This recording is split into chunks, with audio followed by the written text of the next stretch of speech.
County, Zipporah Kering, former Nandi woman representative, David Ole Sankok, former nominated member of parliament, Fred Muteti, former URP secretary general, and Falhada Deko, former nominated senator.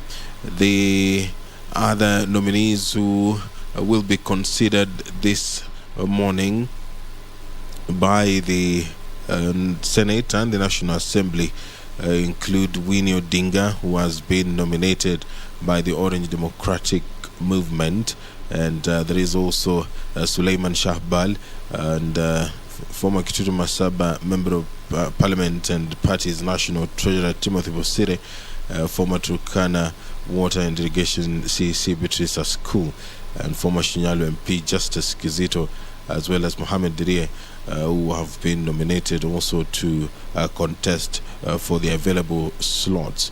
There are also the likes of former members of Parliament Kanini Kega and Jeremiah Kioni, as well as Ruth Moniki, who will also be battling it out this morning in the National Assembly and in the Senate.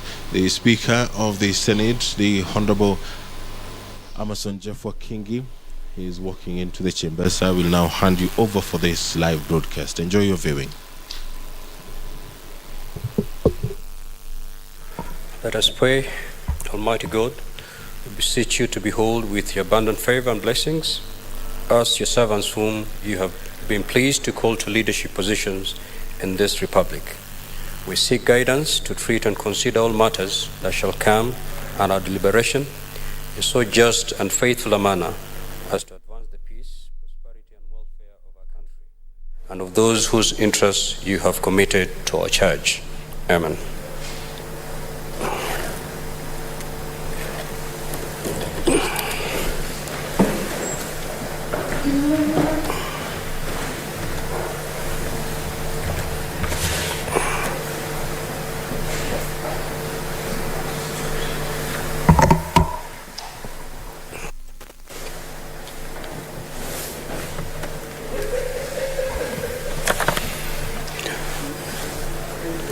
Clerk, do we have quorum?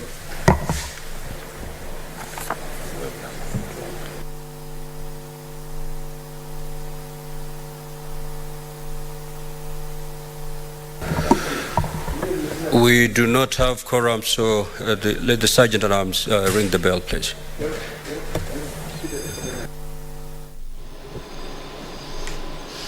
There is lack of quorum, and the Speaker of the Senate has ordered the quorum bell to be rung.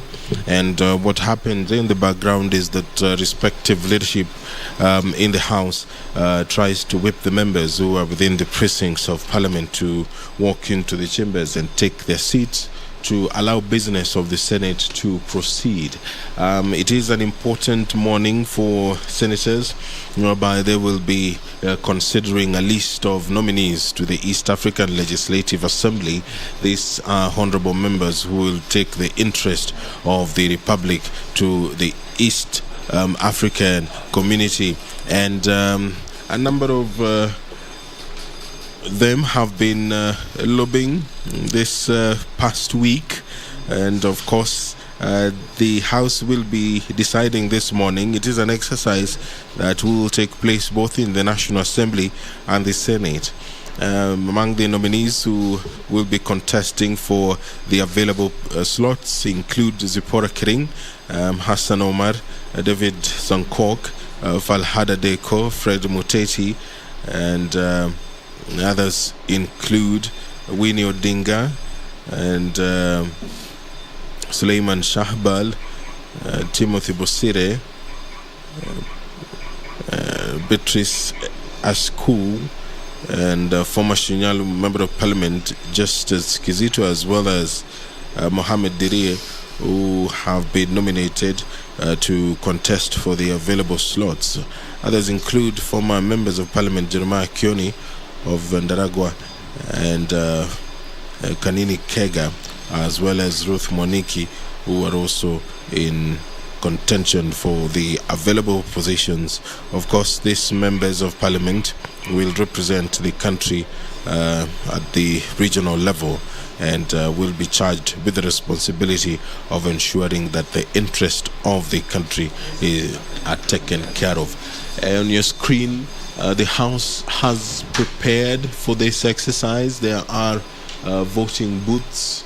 It is a secret ballot. There are 4 of them which have been strategically positioned in the chamber to allow this process to proceed smoothly. We are waiting for the House to quorate, and as soon as that happens, I will hand you over for this live broadcast. Now, Article 49 of the East African Community Treaty establishes the East African Legislative Assembly as the legislative organ of the community. Like most legislators, EALA has its core functions: legislating, oversight, and representation. Article 49 further states that the East African Legislative Assembly shall liaise with the national assemblies of partner states on matters relating to the community, and it shall debate and approve the budget of the community, as well as consider annual reports on the activities of the community, annual audit reports of the Audit Commission, and any other reports referred to it by the Council. EALA shall also discuss all matters pertaining to the community and make recommendations to the Council as it may deem necessary for the implementation of the treaty. It is also charged with the responsibility of carrying out its functions, establish any committee or committees for such purposes as it deems necessary, and it shall also recommend to the Council the appointment of the clerk and other officers of the Assembly. The election of members to this Assembly will be taking place in this august House this morning, where the bicameral Parliament will be deciding who among those who have been nominated to take up these positions will be given that mandate to represent the country for the next 5 years in that Assembly. Among other businesses which have been lined up in the Senate include the County Government Additional Allocations Number 2 Bill, Senate Bill Number 4 of 2022. This bill is courtesy of the Standing Committee on Finance and Budget. It is lined up for second reading. This morning, the Senate Majority Leader will also lay on the table of the Senate 2 papers. One, the report of the Auditor General on the financial statement of Nairobi City Water and Sewage Company Limited for the year ended 30th June 2021, and also the Council of Governors Annual Statutory Report for financial year 2021-2022. There are notices of motion which will be issued this morning, one by the Senator Veronica Ndwati on the plight of Kenyan domestic workers in the Middle East. The Senator is concerned that under the bilateral labor agreement between the government of Kenya and the government of the Kingdom of Saudi Arabia on the recruitment of domestic workers that was developed and adopted in January 2016, Kenya was obligated to provide qualified and medically fit workers needed by Saudi Arabia according to the job specifications, and in turn Saudi Arabia was obligated to ensure that the welfare and the rights of employers and domestic workers employed in the kingdom are promoted and protected in accordance with the applicable rules and regulations, which has not been the case, including the enforcement of rest hours and the identity and work permits remaining in the possession of the migrant worker. The Senator will be seeking the House to resolve that the Ministries of Interior and National Administration, Labour and Social Protection, Foreign Affairs and Diaspora Affairs, Immigration Department, the National Employment Authority, the National Industrial Training Authority (NITA), and the Kenya Private Employment Agencies cease all travel by Kenyan migrant workers to the Gulf states with immediate effect until a raft of issues are put in place to ensure the protection of Kenyan workers who were sent to Saudi Arabia. Clerk, you may proceed to call the first order. Order number 1, administration of oath. Order number 2, Communication from the chair. Order number 3, messages. Order number 4, petitions. Order number 5, papers. Majority.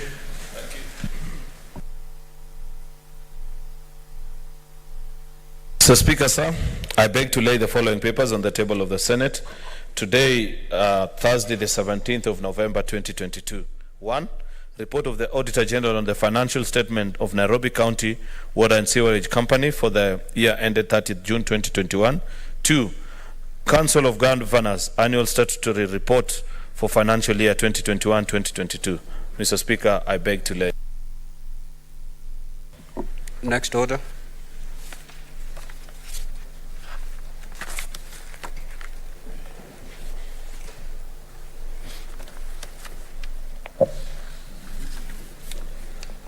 Order number 6, notices of motion.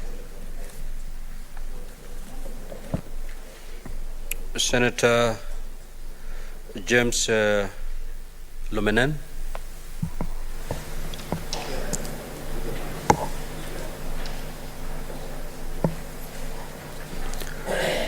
Next order.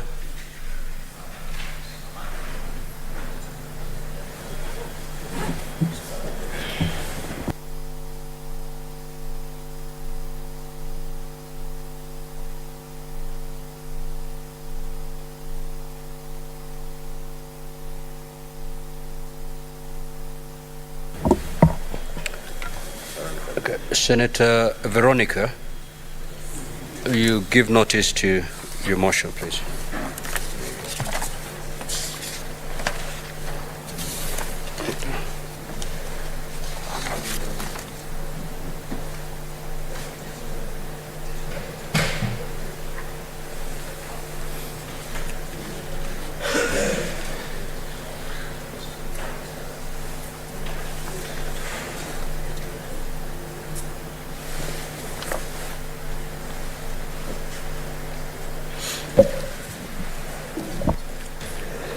Mr. Speaker, sir, I beg to give notice of the following motion, that aware that foreign workers from developing countries make up a large majority of the Gulf's labor, a trend driven in Kenya by high rate of youth unemployment, which stands at 34.21%, forcing young Kenyans to continue to go beyond our borders in pursuit of lucrative employment opportunities. Further aware that the kafala or sponsorship system found in the Gulf Cooperation Council GCC countries such as Kuwait, Oman, Qatar, Saudi Arabia, the United Arab Emirates, Jordan, and Lebanon defines the relationship between foreign workers and their local sponsors, under which the state gives local individuals or companies sponsorship permits to employ foreign laborers and covers travel expenses and provides housing in the case of domestic workers in the sponsor's home. Appreciating that the Kenyan recruitment process of domestic workers for Saudi Arabia involves a number of stakeholders, including the Saudi employers, the Saudi Arabia employment agencies, Ministry of Labor, National Employment Authority, National Industrial Training Authority, prospective domestic workers, Kenya private employment agencies, Saudi Arabian Embassy and the Immigration Department, noting that numerous Kenyan migrant domestic workers in Saudi Arabia have documented various forms of abuses, including passport confiscation, physical abuse, sexual abuse, sleep deprivation, food deprivation, labor exploitation, imprisonment prior to deportation, religious intolerance, and psychological abuse, leading to some of these workers losing their lives. Cognizant that Articles 10, 11, and 14 of the International Convention on the Protection of the Rights of all Migrant Workers and members of their families adopted on 18th December 1990, espouses that no migrant worker shall be subjected to torture or to cruel, inhuman, or degrading treatment or punishment, shall be held in slavery or servitude, or be subjected to arbitrary or unlawful interference with his or her privacy, family, correspondence, or other communications, or to lawful attacks on his or her honor and reputation, and the right to the protection of the law against such interference or attacks. Further appreciating that staffing shortages and inadequate funding faced by the labor attaches in Saudi Arabia hinder the effective supervision of migrant workers in distress, lack of safe houses, lack of a comprehensive mechanism to handle labor disputes, and a lack of legal framework defining the roles of migrant workers in order to adhere to the terms of their contract are some of the challenges that we need to overcome. Concerned that under the bilateral labor agreement between the government of Kenya and the government of the Kingdom of Saudi Arabia on the recruitment of domestic workers that was developed and adopted in January 2016, Kenya was obligated to provide qualified and medically fit workers needed by Saudi Arabia according to the job specifications, and in turn Saudi Arabia was obligated to ensure that the welfare and rights of employers and domestic workers employed in the kingdom are promoted and protected in accordance with the applicable rules and regulations, which has not been the case, including the enforcement of rest hours and the identity and work permits remaining in the possession of the migrant worker. Now, therefore, the Senate resolves that the Ministry of Interior and National Administration, Labor and Social Protection, Foreign Affairs and Diaspora Affairs, Immigration Department, the Employment Authority, the National Industrial Training Authority, and the Kenya Private Employment Agencies cease all travel by Kenyan migrant workers to the Gulf states with immediate effect until 1. The Ministry of Labor and Social Protection amends the National Labor Migration Regulatory Framework Policy to address labor exploitation management. 2.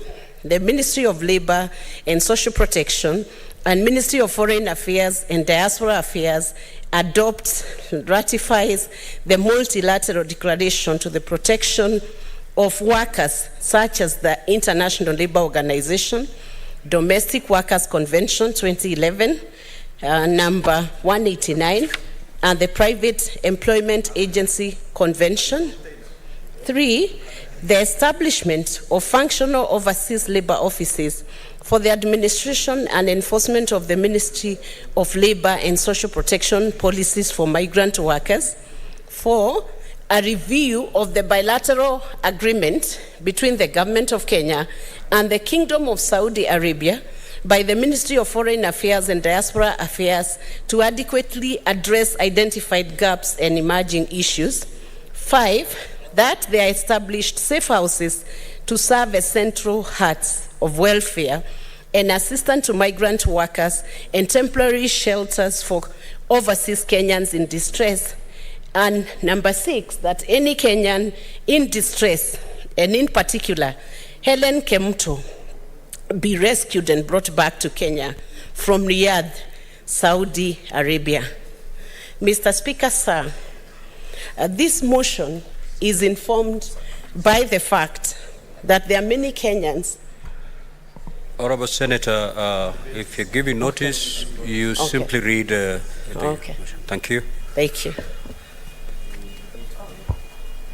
Senator James Lominen, next order.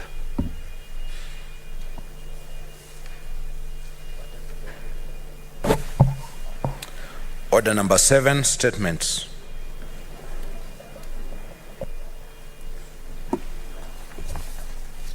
Senator Ojienda.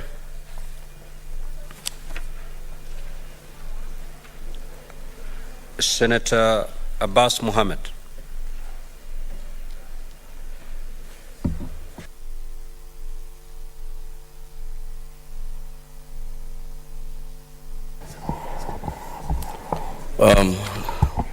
Thank you, Honorable Speaker.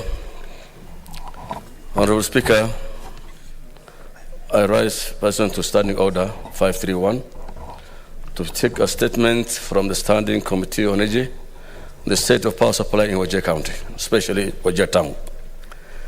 In the statement, the committee should state when the Kenya Power and Lighting Company Limited last procured power generating machines for Wajir County, and explain why the utility company has failed to replace the now old, faulty, and inefficient generators. Also, explain the causes of frequent power outage in Wajir Town, particularly Wajir County, especially Wajir Town, for the last 10 years, that has paralyzed essential services at Wajir County Referral Hospital and other facilities. Outline measures the government has put in place, if any, to control of fat, noise, and air pollution emitted by the faulty generators that is negatively affecting the residents in the area, especially in their neighborhood. State the number of engineers deployed in Wajir County for the maintenance of the power generating machines, and inform the Senate whether there is any plan by the government to switch to renewable sources of energy, such as solar, and supply to boost the country's electricity, the county's electricity grid, and as a way of reducing the carbon footprint, providing timeline and the cost of the same. Honorable Speaker, Wajir County has been experiencing many years of electrical power problems, and electricity is actually a very essential power supply is a very important service to all the economy. And even the referral hospital actually has been suffering and having a lot of problems, especially even when people are beginning, women are delivering, when there is operation surgery is being done, the lights just goes off, and the thing has caused us a lot of problems. There's a lot of outages, burning all the electronics, and this town has been facing acute shortage of electricity. I therefore request the committee to ask why this is happening for the Ministry of Energy. Thank you, Madam Speaker. Senator Chiranke.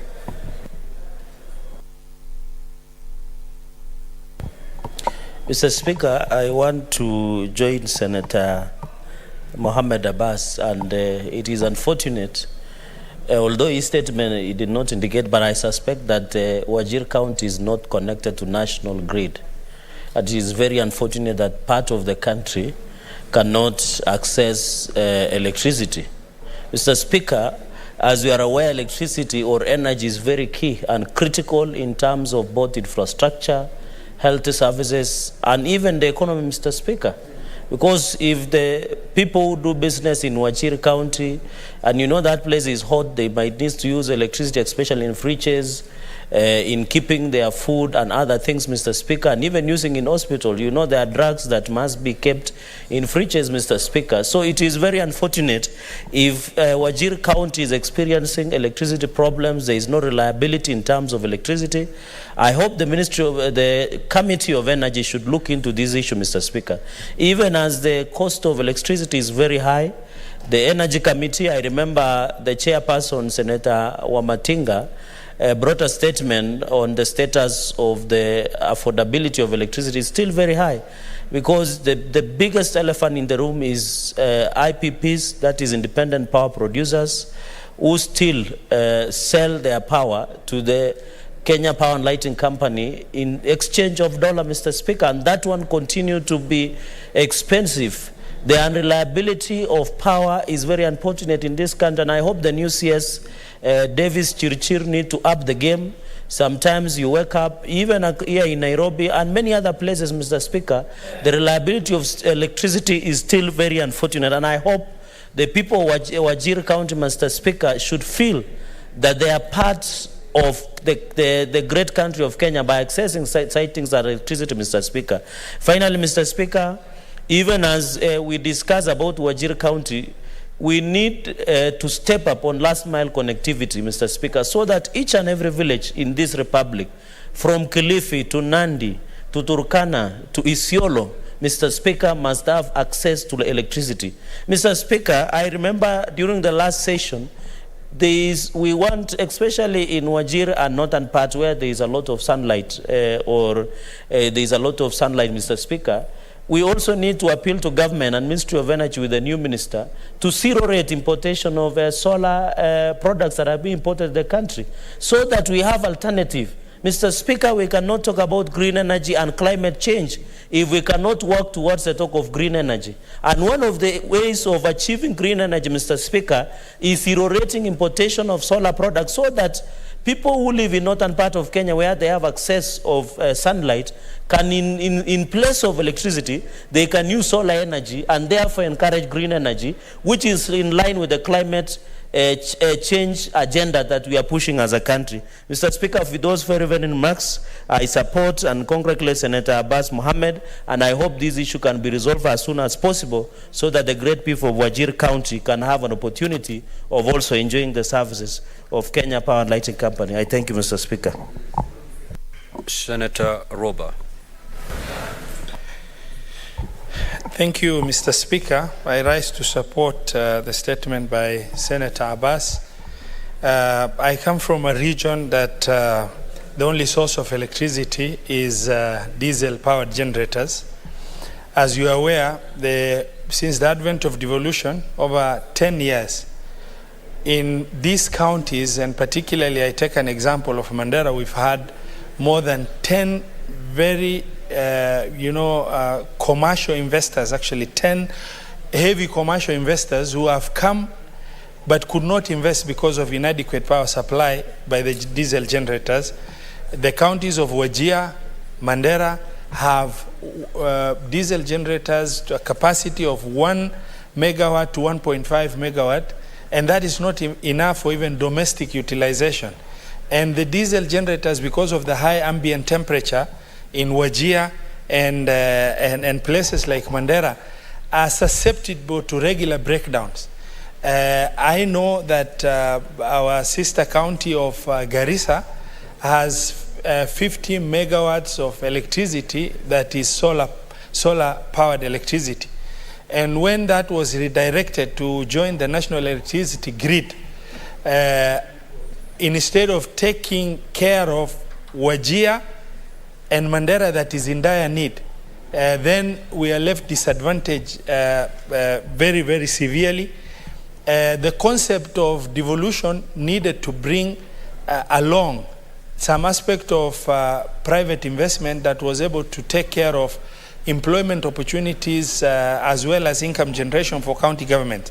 But as a result of inadequate power supply in places like Wajir, Mandera, and other areas that are dependent upon diesel generators in this country, in this 21st century, Kenya needs to be competitively positioned to make sure 47 counties are able to compete in terms of getting investment opportunities and be able to provide opportunities for companies that would like to set up.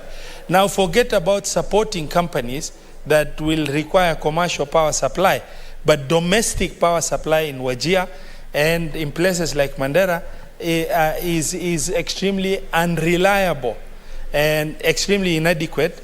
And for us to be able to make sure the counties can realize their full potential, it is critical that the ministry concerned is called upon to give us a roadmap to making sure all counties that are dependent upon diesel generators can move to solar generated power and renewable energy in order to make sure that the dependency on diesel generators and the breakdowns can be mitigated.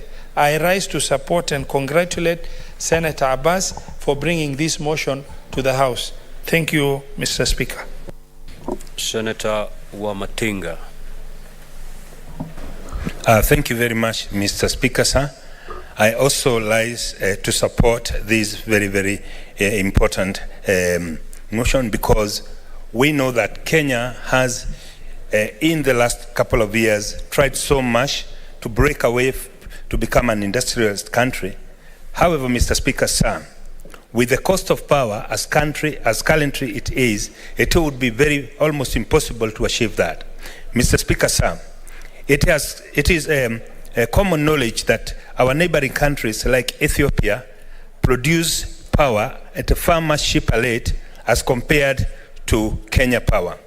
However, it is also very interesting to note, Mr. Speaker, sir, that Kenyan does produce power at a cost of 5 shillings and 40 cents per kilowatt, compared to the independent power producers, some of them who are selling to Kenya Power at 173 shillings per the same unit.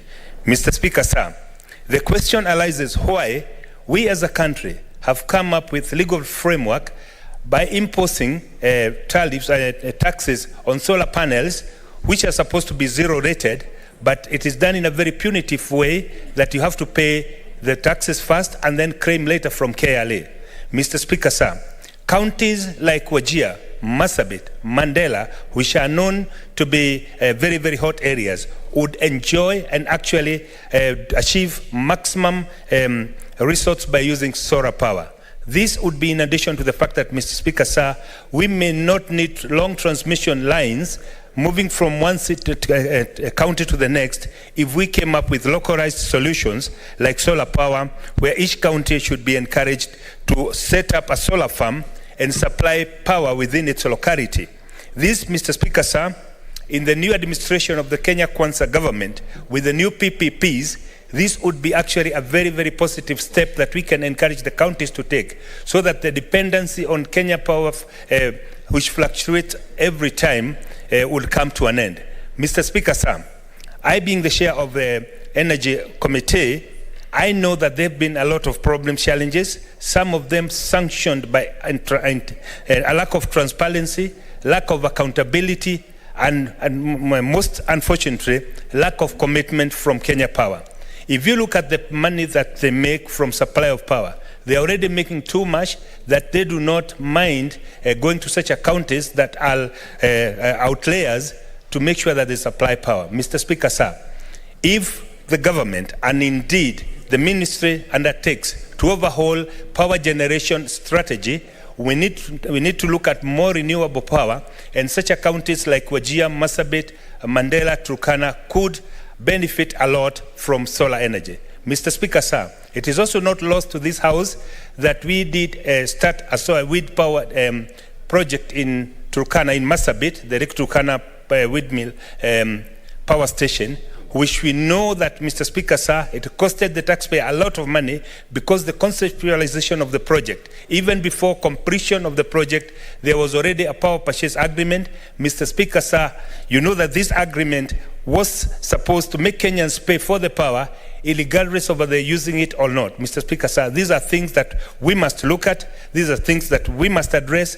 And the fact that we are now moving to renewable energy, green energy, we must also come up with a framework that enables such counties that enjoy a lot of sunshine to use solar power as a localized solution. And, Mr. Speaker, sir, maybe it's the high time we do ask the question whether we indeed want to continue with the monopoly of Kenya Power if we want to industrialize this country, because a lack of accountability and transparency, Mr. Speaker, sir, has made this country lose a lot of money. And I see migration of investors from Kenya to Ethiopia and to other neighboring countries where power is far much cheaper. Mr. Speaker, sir, if you look at some times back, we used to have a lot of flower farms in Kenya. Most of them have migrated to Ethiopia where power is affordable. If we want to stop this migration of investors to other countries, we must also address the issue of the cost of power. I therefore, Mr. Speaker, sir, want to thank the Senator for coming up with this very, very important statement.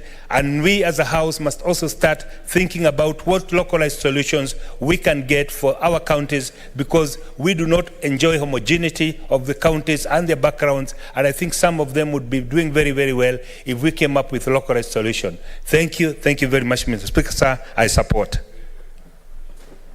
Senator Murgo. Thank you very much, Mr. Speaker, for giving me the opportunity to also put my ideas and support the Senator for Wajir for this motion. Mr.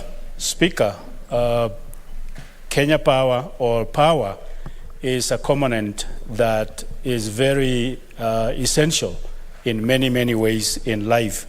You talk of lighting houses, lighting streets and everywhere, and also keeping of maybe medicine in hospitals, in private sectors, and in many ways. Needless to say, the fact that it enhances industries and in many ways. But the situation and the monopoly that there is in Kenya Power is probably the situation that is putting us places such as Wajir. You can imagine even West Pokot, where there is power plant in Takwel, and yet electricity is not everywhere in West Pokot.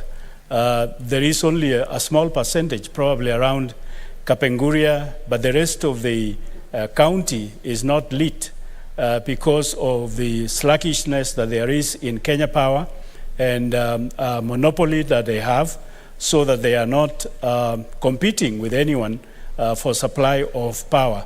So I think it is time that there is creation of a competitor for supply of power, so that Kenya Power does not sleep. And even some of their workers and agents corruptly take advantage and manipulate and exaggerate rates such that they make money on their own, so that they enrich themselves. And it is because of the monopoly that Kenya Power has on supply of power.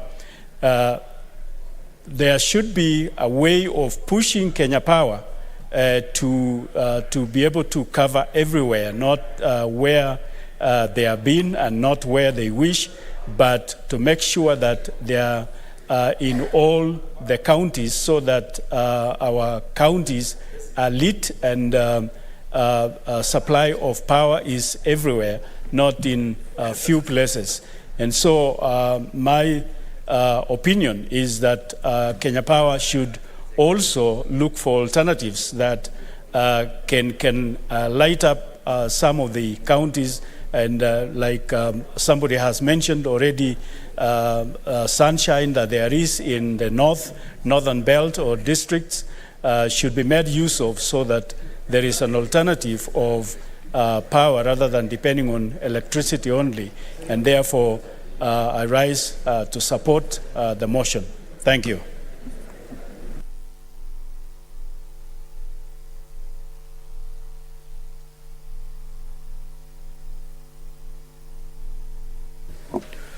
Senator Ledama.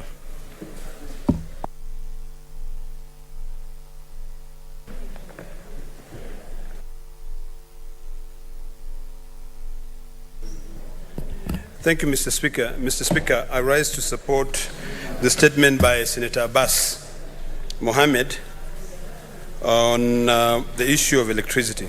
Mr. Speaker, it is not only in Wajir County that we have constant power outbreak.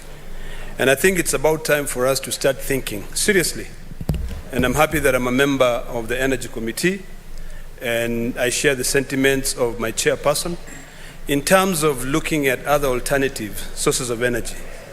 As I stand here, Mr. Speaker, on a daily basis, I generate about 60 to 70 kilowatts of electricity using solar. When you look at the issues that has been raised by my colleague, there's one which is very sensitive, which is the issue of carbon emission. And I think it's about time, and particularly all pastoralists and everyone else who live in this country, this year has been the hardest year for pastoralists and people who live in the coast on the issue of drought. In developing nations, they are now introducing carbon taxes so that it can be able to deter people from, producing a lot of carbon emission. Because when there's a lot of carbon emission being produced in the air, there's so much which is hidden, or what is referred to as unintended consequences. So, Mr. Speaker, this statement is something that I wish that my committee would go further and try to understand from the government policy, from the Ministry of Energy, why is it so difficult for counties like Wajir to rely 100% on solar? The issue that has been raised here, Mr. Speaker, is when you hear that there are faulty generators. These generators are on a daily basis, creating a lot of carbon emissions in the air. They are creating a lot of noise. They are polluting the environment. So I think we need to be realistic here. Using generators in Wajir, using generators in Marsabit, using generators in Garissa, using generators even in some parts of rural Narok, will not make any sense to be able to generate electricity. Why not invest in solar energy? Remove the taxes completely on solar panels so that you encourage more people to be able to come and invest and generate electricity. Mr. Speaker, one of the other issues that I would like my committee on energy to include in this statement is to try and come up with a date. This time, not the policy, but the date when the new government will liberalize the energy sector 100%. So that a county like Wajir, the governor of that county can be able to introduce subsidies or even maybe incentives for people who can be able to come and generate power using solar and distribute that power there. We need now to think about other mini power generating plants. There's no point of us relying on Kenya Power to be able to be the only off-taker of power. So, Mr. Speaker, I support this statement, and I hope that we can be serious to ensure that we resolve this issue. The points that Senator has raised, the issue of carbon emission is something which is very serious. I hope members of the National Assembly who could be watching this proceeding today will think of introducing a carbon tax. This will be able to put some sanity there. And that carbon tax should actually be put on Kenya Power so that they can stop using those generators. Number two, also the government should come up with incentives. Do away completely with the taxes on solar panels. It is ridiculous to put taxes on solar panels, yet we do not have power in this country. Mr. Speaker, I support. Senator Omtata.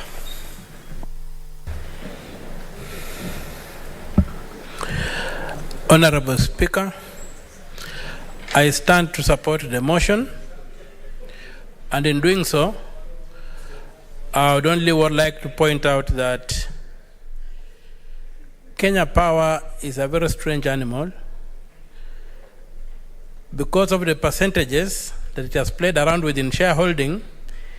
It masquerades as a parastatal. In reality, it's not under the control of government. It's controlled by individuals, some who have got even monopoly shareholding.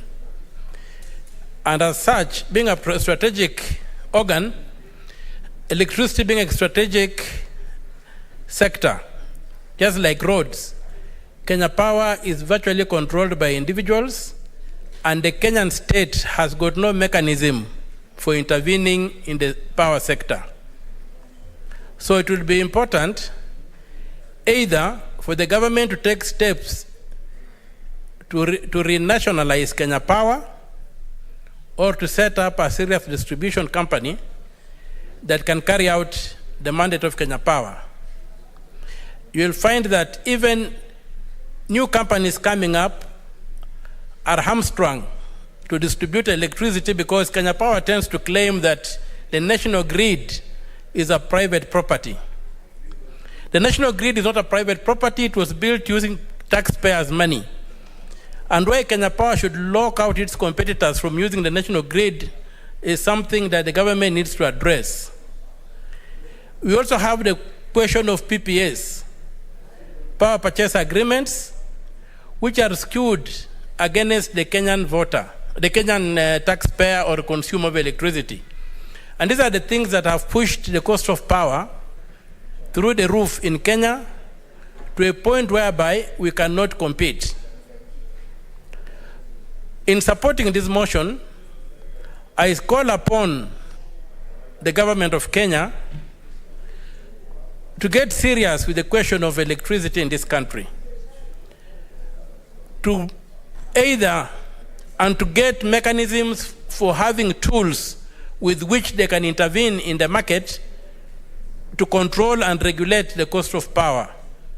Without doing so, we are staring at a total failure of our economy, because the cost of inputs, the cost of production is bad.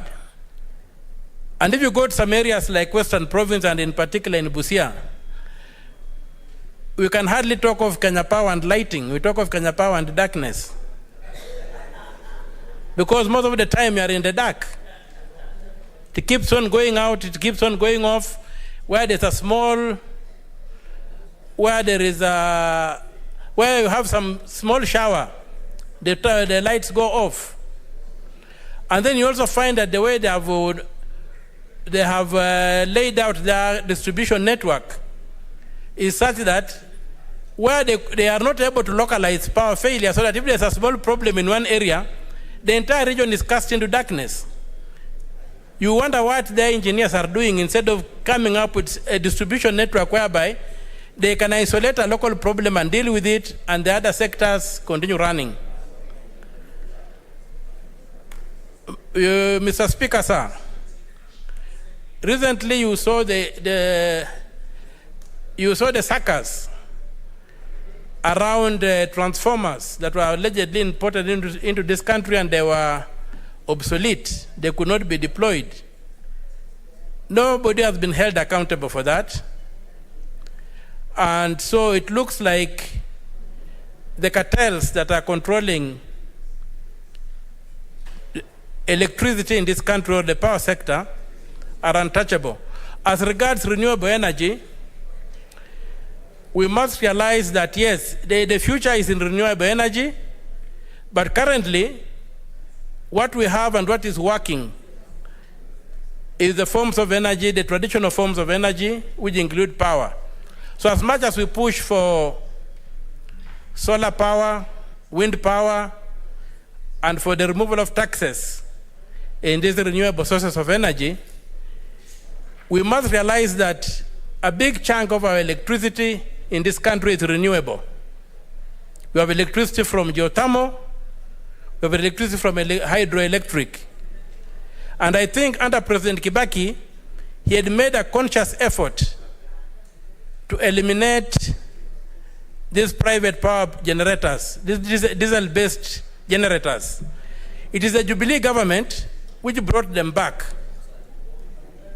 So I would urge that the government goes back to what the government of national unity did.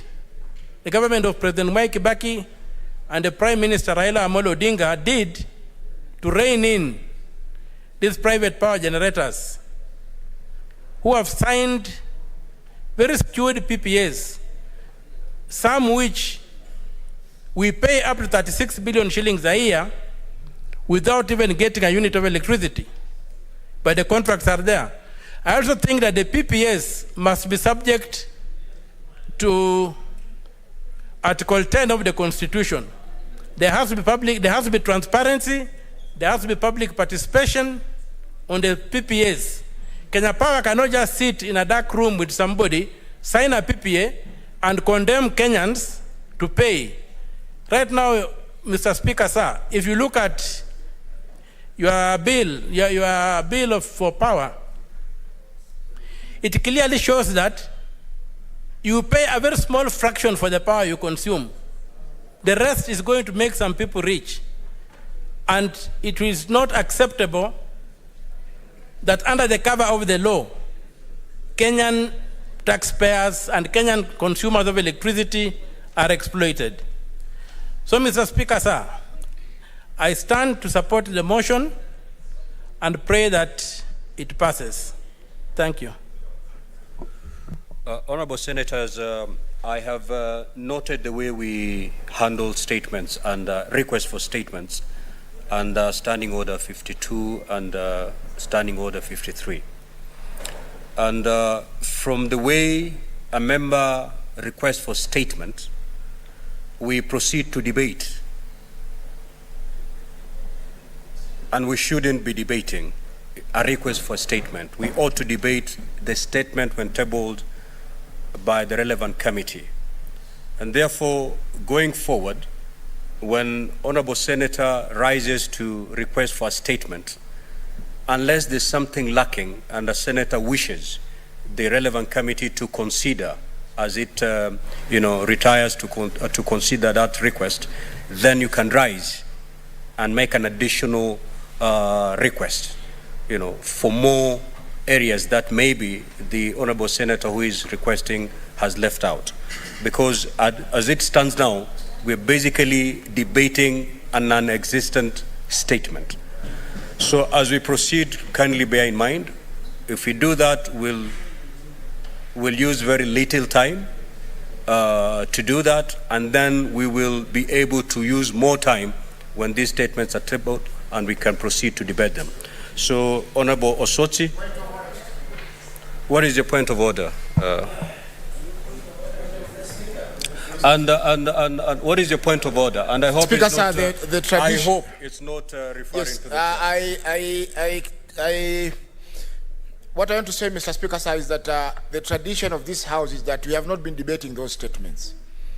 Once you request for a statement, it is referred to the committee. The committee might summon you to discuss that statement, and after that, it doesn't come back to the House.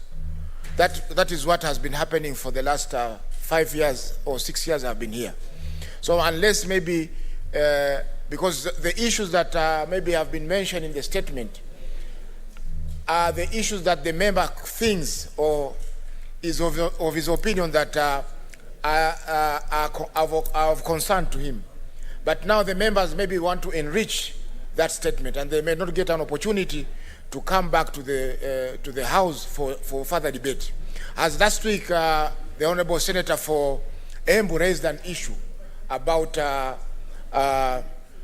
over-taxation of Mugoka vehicles that are going to Mombasa. And as a Senator for Mombasa, it was of concern to me. So if we are not allowed to ride on those statements, then we shall be missing some issues that will be of great help to this House and to the country in general. Thank you, Mr. Speaker. Senator Faki, if you listen to me carefully, because I'm afraid you didn't, I said if an honorable senator stands to request for a statement, and if you want to enrich it, not debate it, enrich it, you will get an opportunity.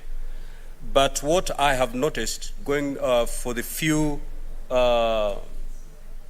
days we have been handling these statements, we're basically debating. We're not enriching these statements. So for enriching statements, that is allowed. And when you feel the statement is inadequate and you want to add another component to it for the committee to consider, that is allowed. Honorable Senator Osotsi.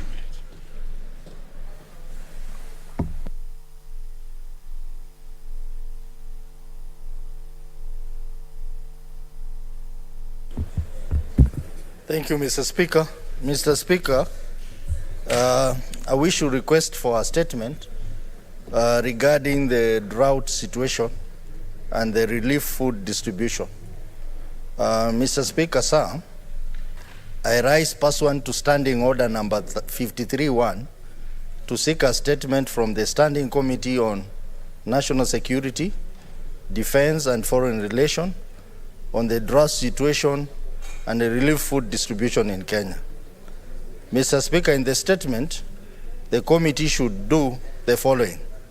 1, state the reasons for the failure by the national government to declare the prevailing drought and famine as a national disaster, despite over 4.5 million Kenyans facing starvation. 2, explain why the government has reverted to the physical food distribution system that is riddled with procurement and logistical challenges and prone to abuses instead of recommended cash transfers to the affected population. 3, Mr. Speaker, explain the input of the Directorate of Social Protection in relief food distribution, noting that the Directorate has over the years developed good databases for vulnerable beneficiary groups with strong mechanisms of identification, registration, and vetting of vulnerable households, and explain the reasons for bypassing the Directorate in food distribution program in favor of the Kenya National Trading Corporation and other agencies. 4, outline the measures put in place by the government, if any, to promote drought preparedness and alternative climate resilient livelihood option as a long-term sustainable measure to promote vulnerable population from drought. 5, state the amount of funds allocated by the national and county government to tackle the situation, as well as money donated by donor agencies and well-wishers, including private sector, to help mitigate the drought situation across the country, stating accountability measures put in place to prevent pilferage of the said fund. 6, explain the basis of funds being withdrawn from the consolidated fund to fund purchase of relief food without appropriation by Parliament, noting that any expenditure above 1 billion Kenya shillings must be sanctioned by Parliament under supplementary estimates, hence necessitating the need to declare the drought a national disaster.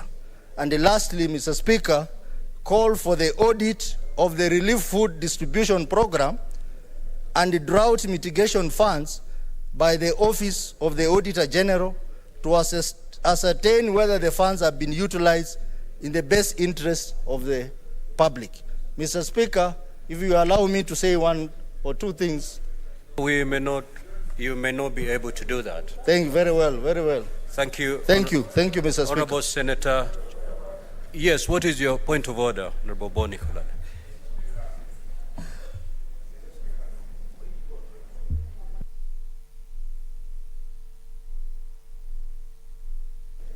Mr. Speaker, whereas I thank the Senator of Vihiga for that very important statement, but Mr. Speaker, is it in order to state categorically that the money being spent is not being drawn in accordance with the government financial regulations and procedures, without confirming to this House that the money we are spending is not from the disaster fund? Because in our budgets over the years, we have a disaster, an emergency fund, and we have a disaster fund. Without that proof, can we allow him, Mr. Speaker, to be seen to be in order when he has not tabled anything to show that the government is spending from right, left, center? Could Mr. Speaker, could he substantiate that before we accept the statement?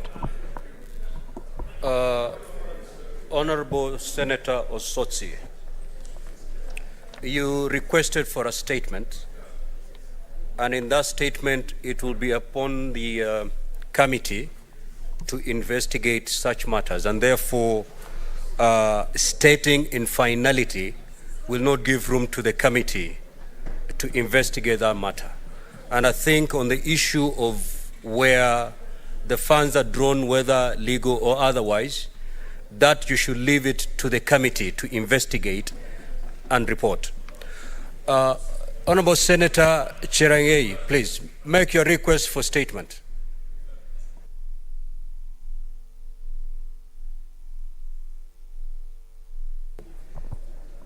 Thank you, Mr. Speaker. As you are aware, Kenyans from diaspora in the month of February, March, sent over 80 billion Kenya shillings, and the phasing out of the current passport will end or 31st November 2022. Mr. Speaker, in pursuant to Standing Order 53.1, I seek a statement from the Standing Committee on National Security, Defense and Foreign Relations on the issue of lack of A-series passports at the Department of Immigration. In the statement, Mr. Speaker, sir, the committee should, 1, state the reasons for the shortage of A-series passports in, that is 32 pages, at the immigration offices, hence forcing applicants to pay Kenya shillings 7,550 shillings for C-series, which is 64 pages, which are only ones available at the moment at the Immigration Department. Number 2, Mr. Speaker, explain why Kenyans who had earlier paid Kenya shillings 4,550 shillings for the A-series passports are being forced to pay an additional 3,000, and yet they had, while applying, made their choices or the choice on the basis of information available on the e-citizen website provided. Mr. Speaker, the third, state or provide a comprehensive report on the exact number of Kenyans who have been forced to adjust their payments and what amount of extra money has been collected from 4,500 shillings to be upgraded for 3,000 shillings, which comes in total to 7,550 shillings. Mr. Speaker, finally, state when the Department of Immigration under the Ministry of National Government and Interior will resolve this matter once and for all and allow Kenyans to enjoy the services. I thank you, Mr. Speaker, sir. Next order.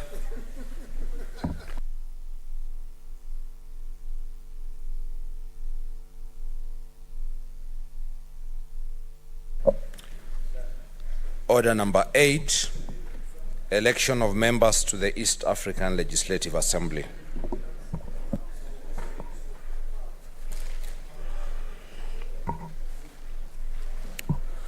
Honorable Senators, as you may be aware, pursuant to Rule 15, one of the East African Legislative Assembly elections, election of members of the Assembly Rules 2017, the clerks of the Houses of Parliament, who pursuant to Rule 2 of the said rules are the presiding officers, by Gazette Notice number 14039 of 16th November 2022, and in the Daily Nation and the Standard newspapers of 16th November 2022, appointed today, Thursday, 17th November 2022, as the day for the election of members of the East African Legislative Assembly. I would like to provide guidance to the House on the procedure that we shall follow in conducting the election of members of the East African Legislative Assembly, EALA. The election exercise will be undertaken pursuant to the East African Legislative Assembly elections, election of members of the Assembly, Rules 2017. Honorable Senators, the election shall be conducted here in the Senate chamber and in the National Assembly chamber, being the venues appointed for this purpose by the presiding officers. In accordance with Rule 2 of the East African Legislative Assembly elections, election of members of the Assembly Rules 2017, the Clerk of the Senate and the Clerk of the National Assembly are the presiding officers, while the Speaker of the Senate and the Speaker of the National Assembly are the returning officers in the respective houses. For purposes of the election, a voter is defined in Rule 2 as a member of the National Assembly or a member of the Senate. Honorable Senators, with respect to the conduct of the election in the Senate, Rule 16.1 of the East African Legislative Assembly elections, election of members of the Assembly Rules 2017, requires the presiding officer to prepare and at the appointed time for the election to issue to each senator one ballot paper on which shall be written in alphabetical order the names of all duly nominated candidates, their gender, age, and county. The candidates have been clustered under the headings of the names of the respective categories of nomination in accordance with Rule 5 and 9. I confirm that ballot papers have been prepared in the manner required. Voting will be done through roll call, where the clerk will call out the names of senators in alphabetical order. Honorable senators, senators who are present, on signing the ballot issuance register, which is available with the presiding officer, will be issued with one ballot paper. Each senator, on receiving a ballot paper, which has been duly stamped, shall proceed to one of the ballot booths, which are located on either side of the chair, and secretly record his or her votes by putting a mark in a space provided on the ballot paper for recording of votes against the names of the preferred candidates as clustered. Honorable Senators, Rule 6.1 of the East African Legislative Assembly election of members of the Assembly Rules 2017 provides for the allocation ratio for each party, which shall be 3 times the figure arrived at by multiplying the number of elected members of that party by such number as the Joint Select Committee shall determine, and dividing the result by the total number of elected members of Parliament. As such, kindly note that the ballot paper is divided into 2 clusters. That is Kenya Kwanza Alliance and the Azimio la Umoja One Kenya Coalition Party. The Kenya Kwanza Alliance Coalition cluster has 15 candidates, while the Azimio la Umoja One Kenya Coalition Party cluster has 12 candidates. In respect of the Kenya Kwanza Alliance Coalition Partner cluster, which consists of 15 candidates, a senator will be entitled to vote for not more than 5 candidates.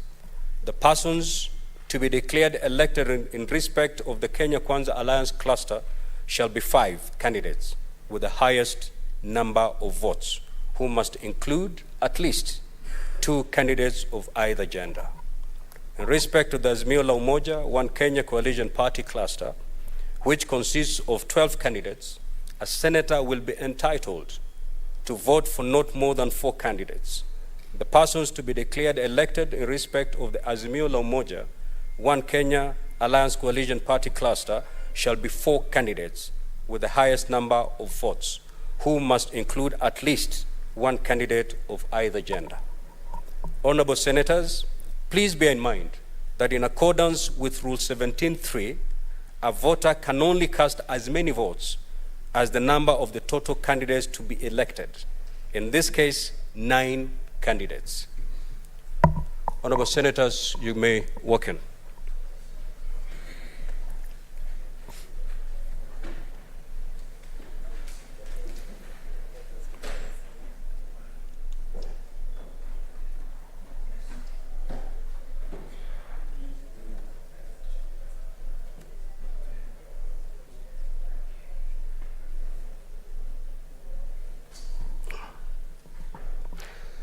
Take your seats, Honorable Senators, so that we can proceed. Senator Tabitha. Kindly take your seat.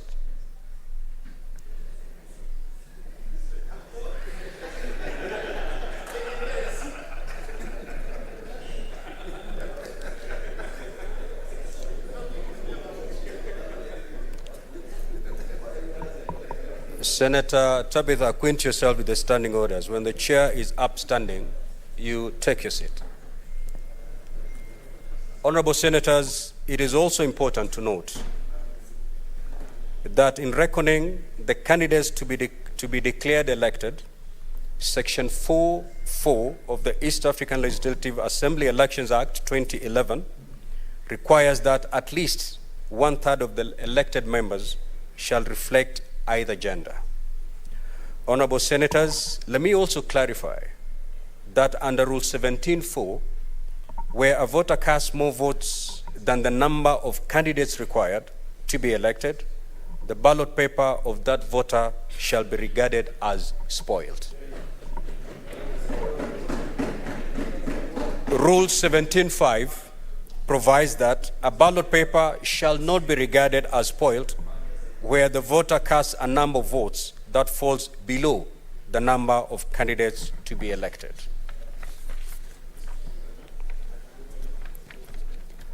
In accordance with Rule 17.6, a senator who accidentally spoils a ballot paper while the voting is in progress is entitled, on surrendering the spoiled ballot paper to the presiding officer, to be issued with another ballot paper in place of the spoiled one.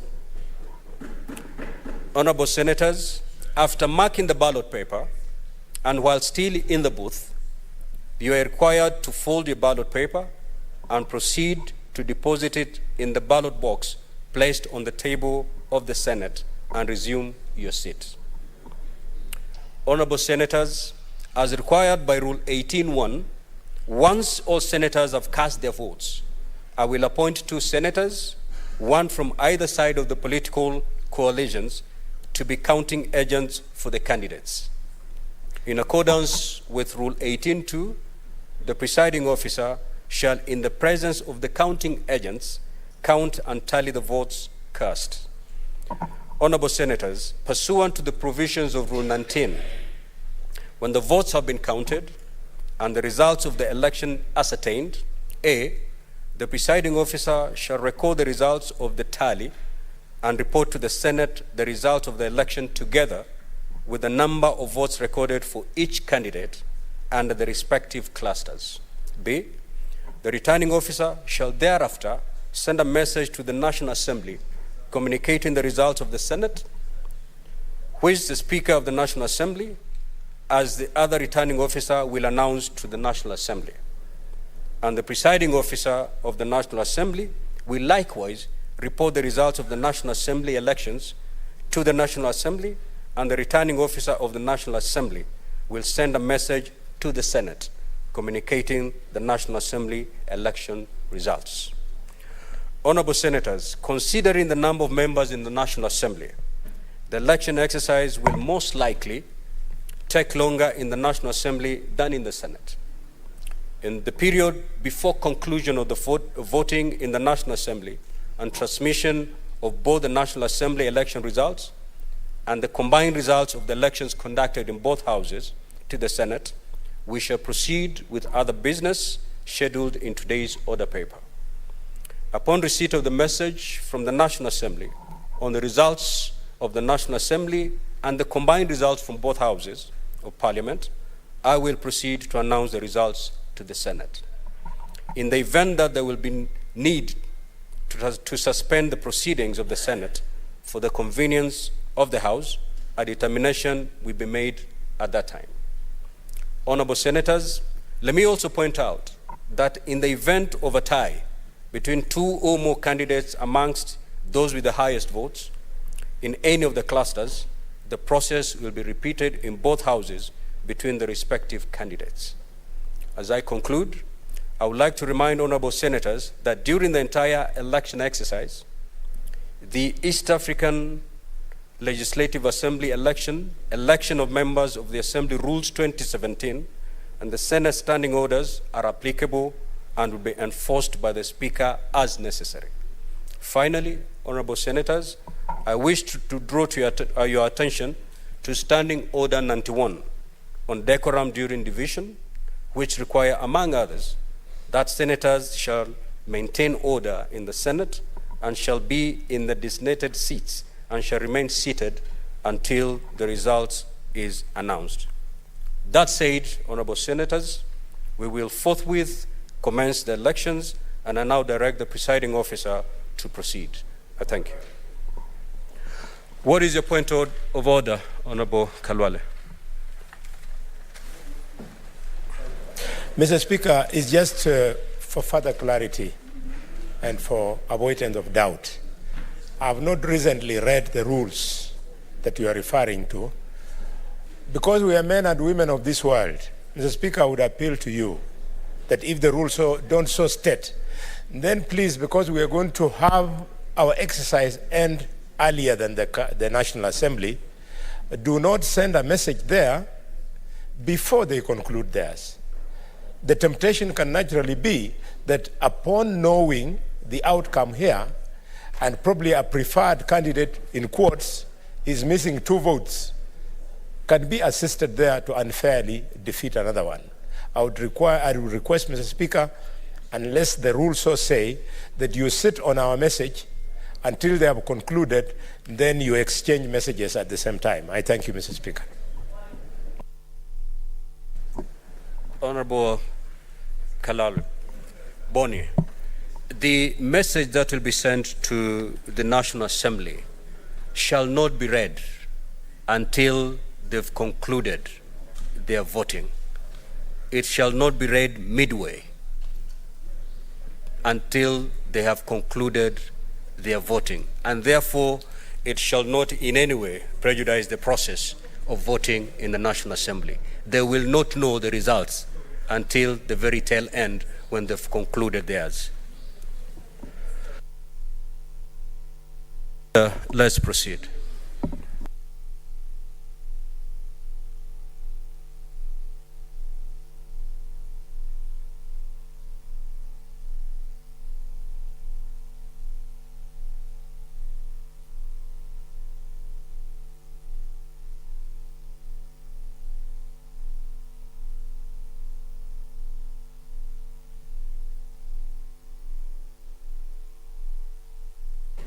What is the point of order, Chiranke?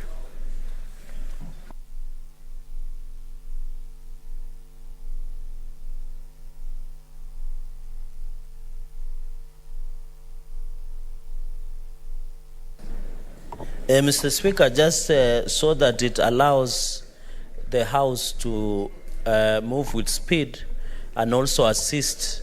I don't know, I didn't hear your directions that the bars may be drawn so that we avoid our people maybe standing or the procedure, because maybe I need guidance that when such matter, which is very urgent and important, should allow the bars be drawn, or this one is different, because normally, Mr. Speaker, whenever we go to division, the directions and the tradition of the House is normally that we draw the bar so that it allows easy and seamless movement and allow non-interference from outside, Mr. Speaker, because strangers might end up walking into the House. Mr. Speaker, I think that we need direction so that I can see the Deputy Speaker, the Minority Whip, and others standing at the doorway, and they are smiling, which means they are transacting serious business, not that one we're standing, Mr. Speaker. Senator Chiranke, we only draw the bar when we go to division. We are here together. Order, Senator Kalwale.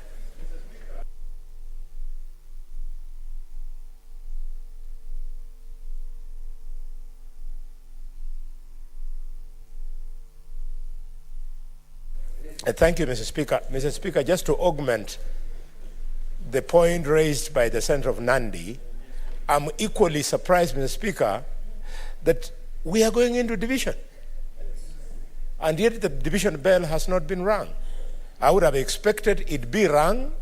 This is a solemn, very important process for members, wherever they are in the precincts, to come to the House. The bar is drawn, and we start voting, Mr. Speaker. Please guide the House.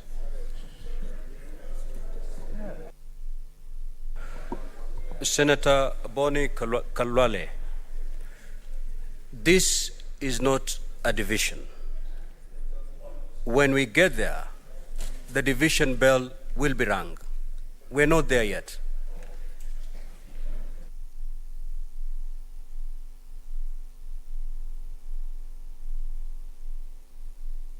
Yes, presiding officer, proceed with the election exercise. Honorable Senators, before you on the table is a ballot box, which I think which will be displayed. It is empty. Please show. It will now be sealed.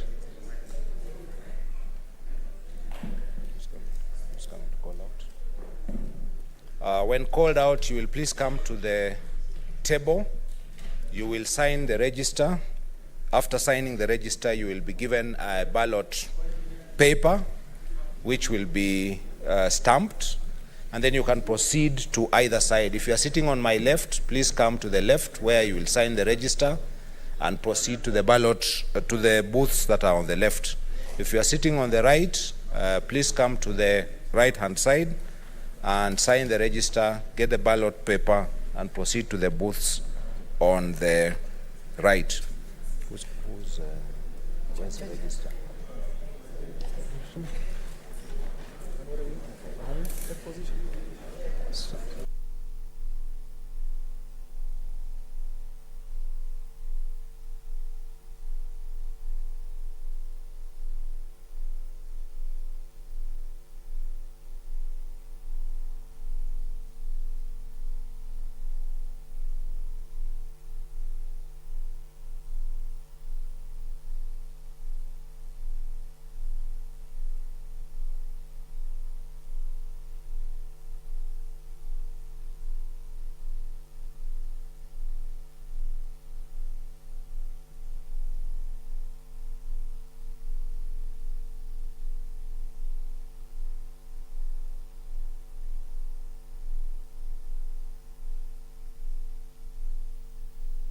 So we are ready to begin. I will call out the names.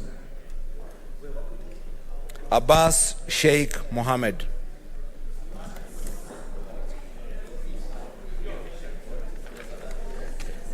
Bishwa yuko kwanza.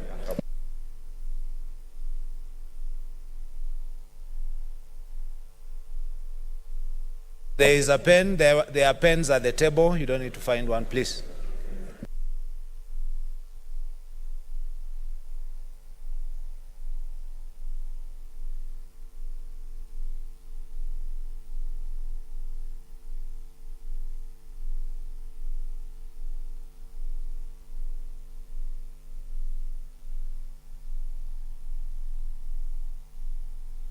Abdurrahman Miraj Abdullahi.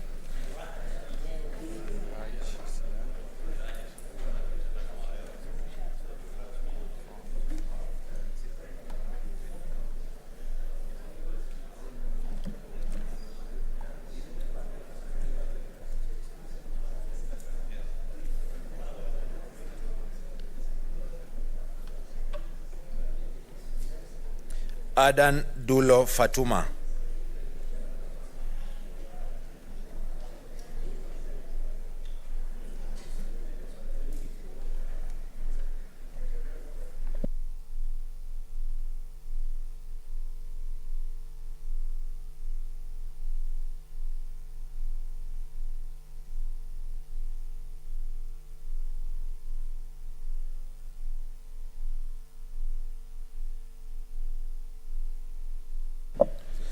Asige Crystal Kegehi.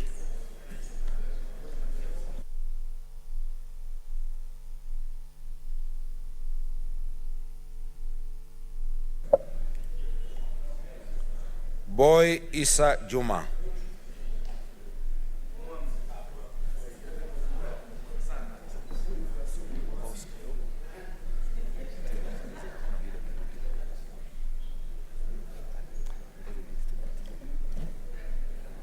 Didn't do that.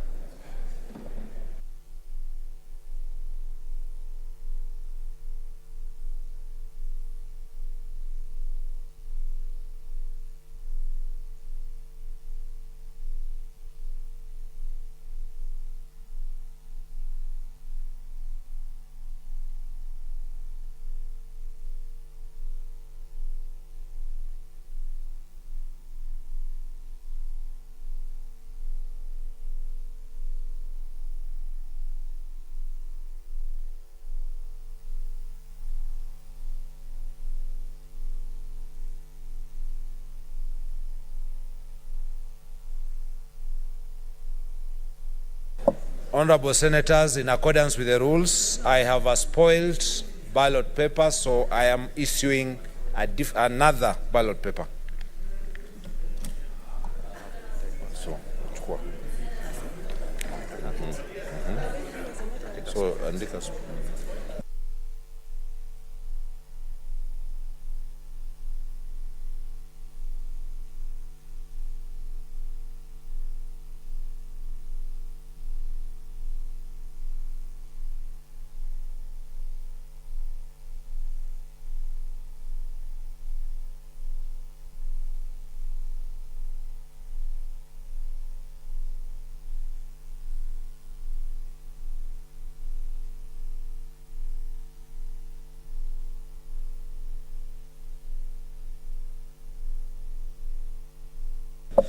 Cherarke Samson.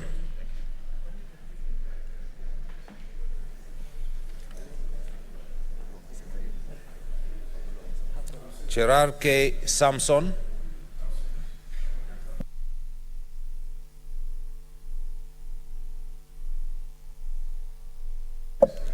Cheriot Aaron Kipkirui.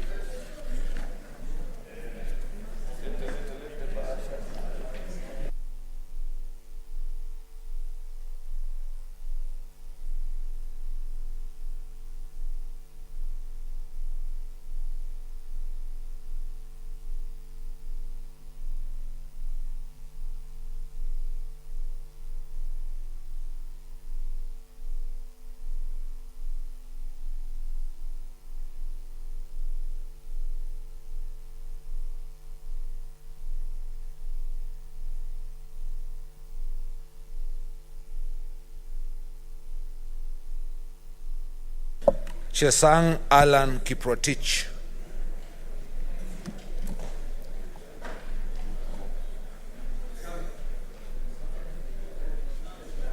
Chesang Alan Kiprotich.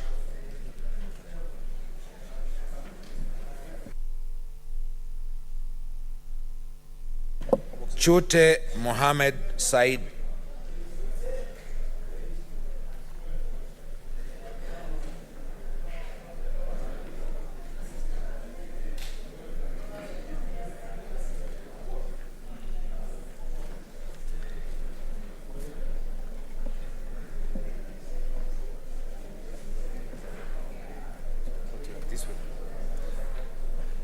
An empty box.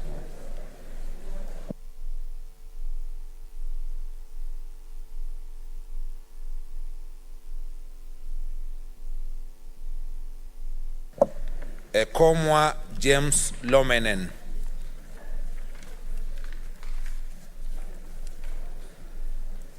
Ekomwa James Lomenen.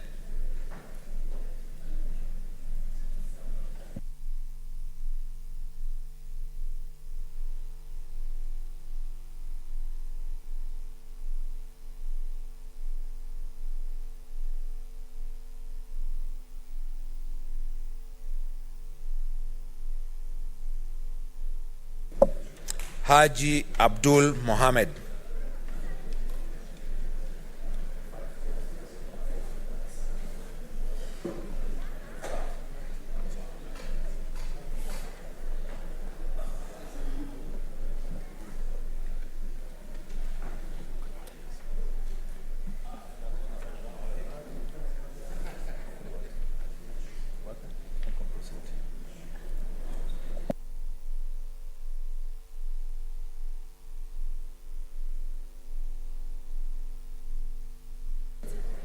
Kajwang Moses Otieno.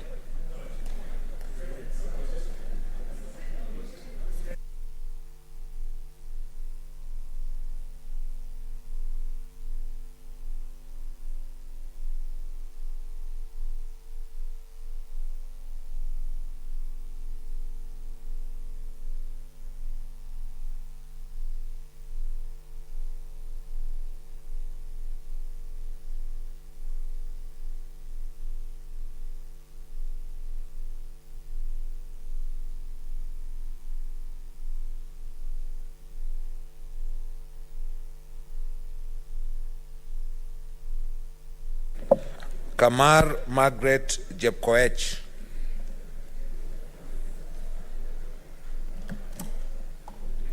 Kamar Margaret Jepkoech.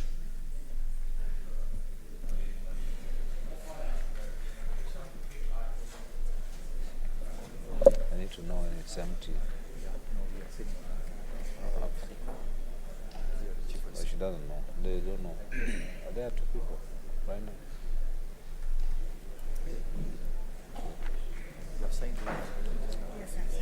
Oh, you decided you are.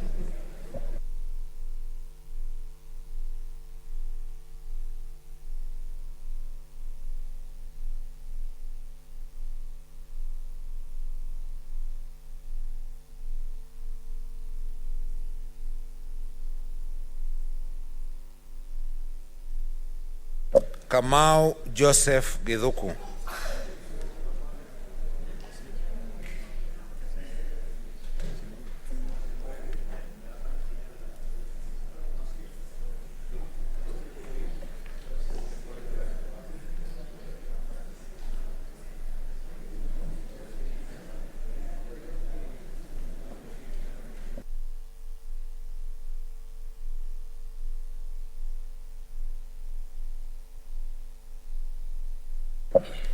Kathuri Murungi.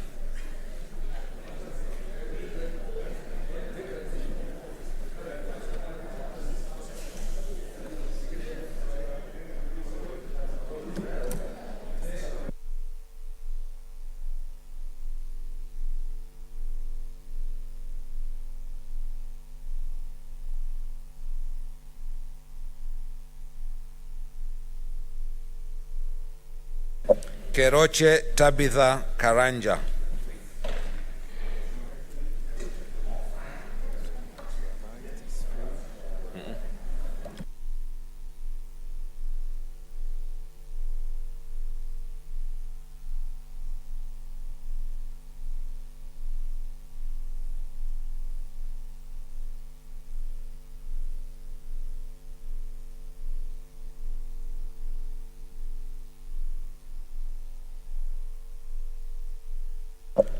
Halwale Boni.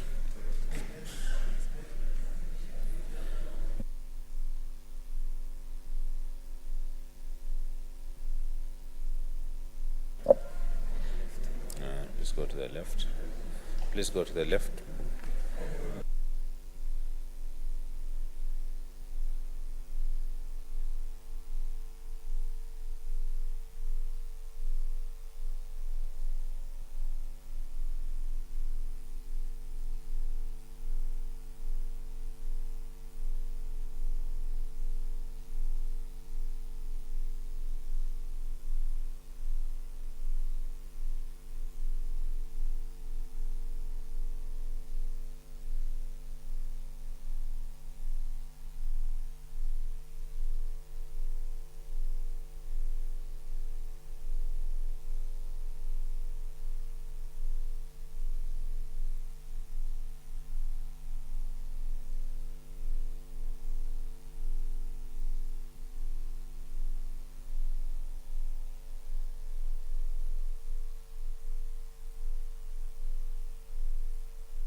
Kibwana Hamida Ali.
Honorable Senators, there is a spoiled ballot paper, so we'll be issuing another one.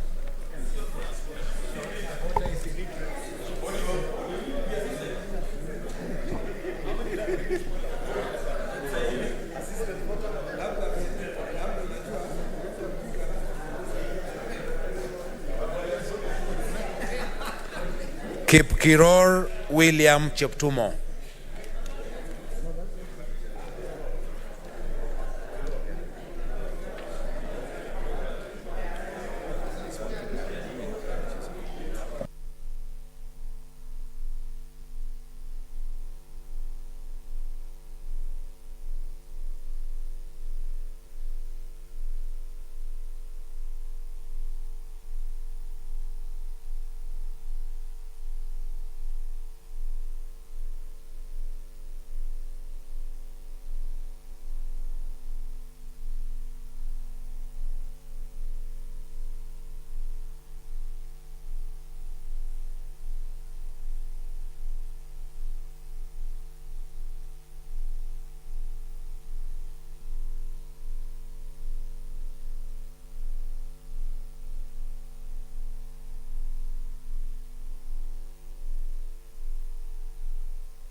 Korir Joyce Chepkoech.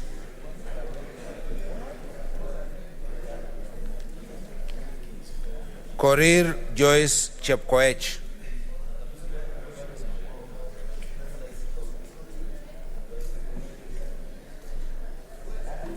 Lelegwe Steve Ltumbesi.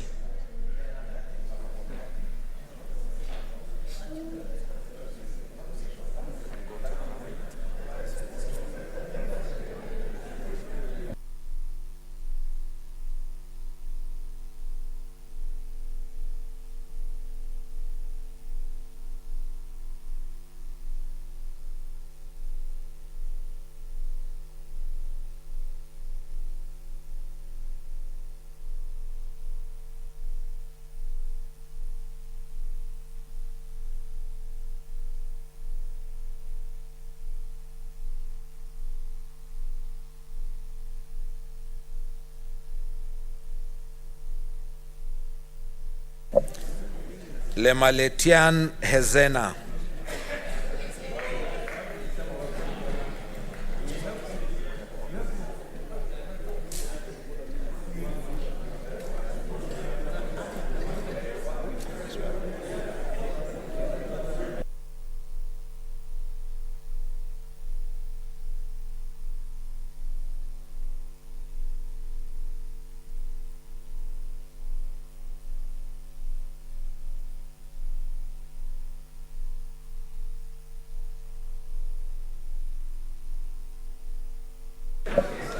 Maanzo Daniel Kitonga.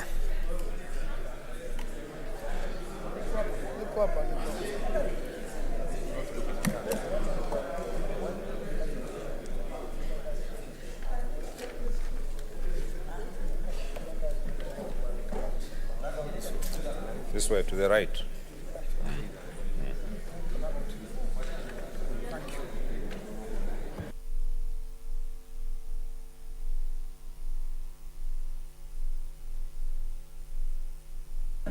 Madzayo Stewart Mwachiru.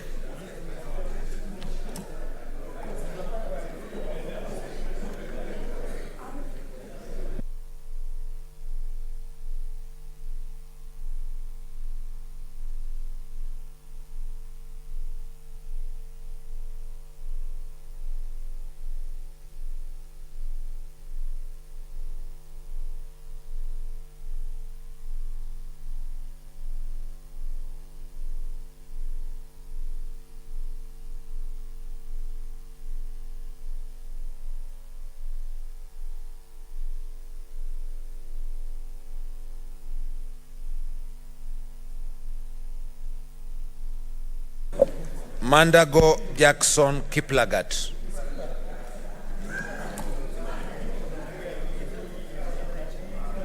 Mandago Jackson Kiplagat.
Honorable members,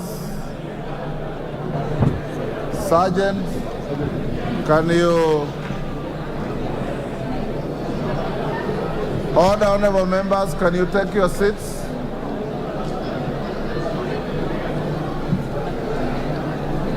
All the honorable members, order. All the honorable members, take your seats. Honorable Ruku, take your seat or the nearest seat to you.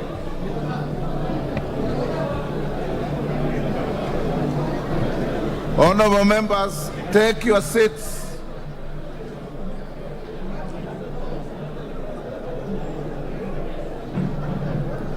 Honorable members, take your seats. Honorable Raso and your team, take your seats. Order, honorable members, take your seats. Order, honorable members. Order.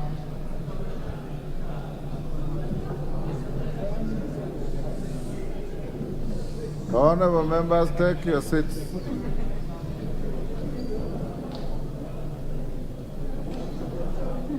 Honorable members, take your seats and let's observe. You know, under your standing orders, when you are in division, you are supposed to remain seated on your chair. You are supposed to refrain from unnecessary conversations.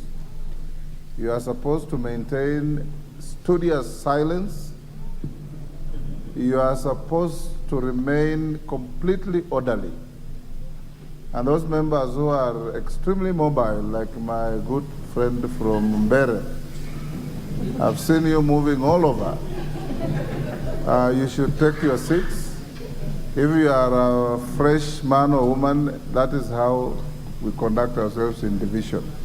Ordinarily, the bar would be drawn, the doors would be closed, and only those in here would vote. But because of COVID rules and other exigencies, we have allowed the door to remain open. The division list will be followed according to alphabetical order of your constituencies. So starting with Aina Ukoi, Aina Moi, and we'll end with Yatta. Thereafter, nominated members will follow. From Ainabkoi to Yatta, then nominated members. Order, I'm going to that. Order, honorable members. Before we go to the constituents lists, the clerk will call out all colleagues who are PWDs so that they can be given priority to cast their votes. And for avoidance of any doubt, the following are the candidates. Order, honorable members, the following are the candidates. In the Kenya Kwanza cluster, we have Aden Abdikadir Omar, Busaidi Salim Mohammed, Charles Frederick Muteti, Hassan Omar, Iman Falhada Deko, Iringo Cyprian Kubai, Kering Zipora Jesang Kurgat, Kuko Jonas Misto Vincent, Lowoia Rebecca, Mwangi Godfrey Maina, Nyambane Joel Okengo, Sangok David Ole, Sheikh Yasser Ali, Tomitom Lilian Chepto, and To Ann Cherono. From the Azimio cluster, the following are the candidates: Ali Fatuma Gedi, Bosire Timothy Moset E, Dirie Abdullahi Mohammed, Kalonzo Kennedy Musyoka, Kega James Madenge Kanini, Kioni Jeremiah Ngayu, Mugali Justus Kizito, Mutua Winfred Sionindi, Nakusa Beatrice Asukul, Ndeti Helen Mweni, Odinga Winnie Imgad, Shabal Suleiman Saidi. Those are the candidates. Following order, Honorable Babu Wino, you can wait to vote without exhibiting unnecessary excitement. Honorable members, the clerks are ready, and now we'll proceed to start voting, starting with colleagues with disabilities. Thereafter, we'll follow the list as I've indicated. Thank you. Order number 9, election of members to the East Africa Legislative Assembly. Deputy Clerk. Wetangula Timothy Wanyonyi, Westland Constituency. Order, honorable members, in the interest of fairness, the clerk should display the ballot boxes to see that they are empty. Are members satisfied that they are empty? Excellent. Put them down.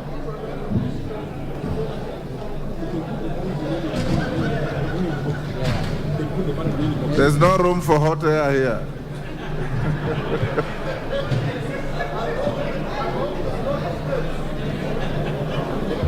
Neither shall there be any opaqueness. Okay. Clerk Ndombi, you may start. Wetangula Timothy Wanyonyi, Westlands Constituency.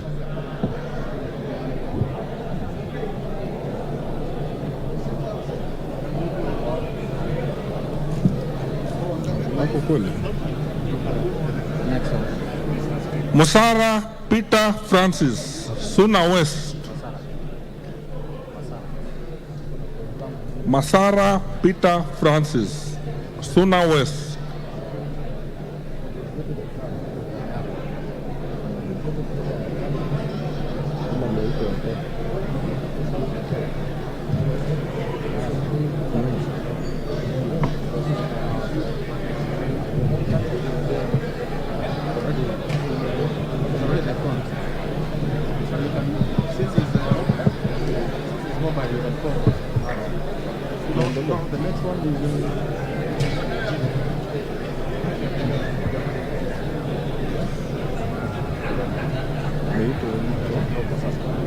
Lomwa Joseph Samal, Isiolo North.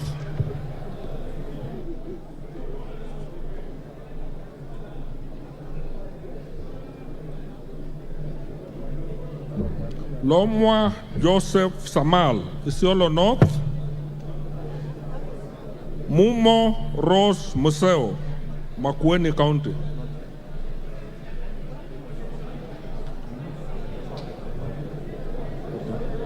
Koske Jackson Kipkomoy, nominated member. Koske Jackson Kipkomoy, nominated member.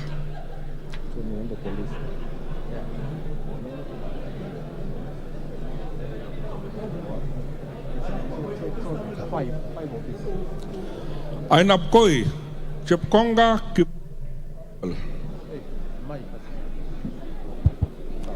Ainamoi Langat Benjamin Kipkorui. Aldai Kitani Marien Jebet.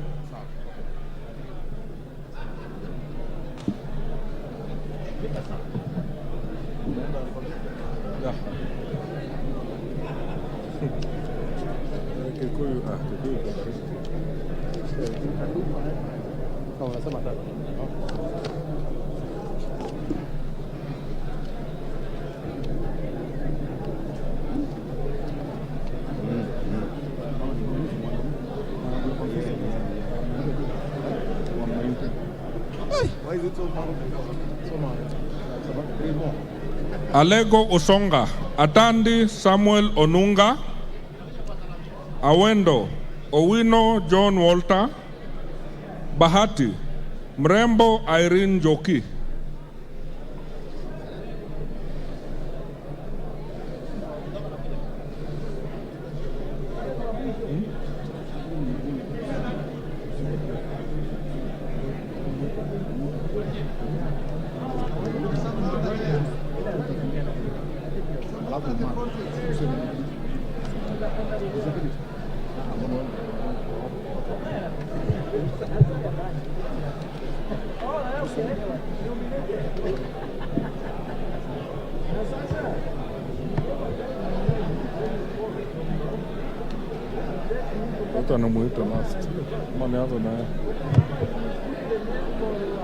Sabatia Longova Sloya Clement.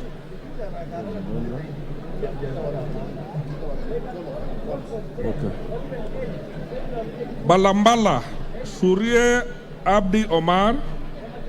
Banisa Hassan Kulo Maalim. Baringo Sagon Florence Jamatia. Baringo Central Kandie Joshua Shepyogon. Baringo North Kipkoros Joseph Makilap. Baringo South Kamuren Charles. Belgut Koech Nelson.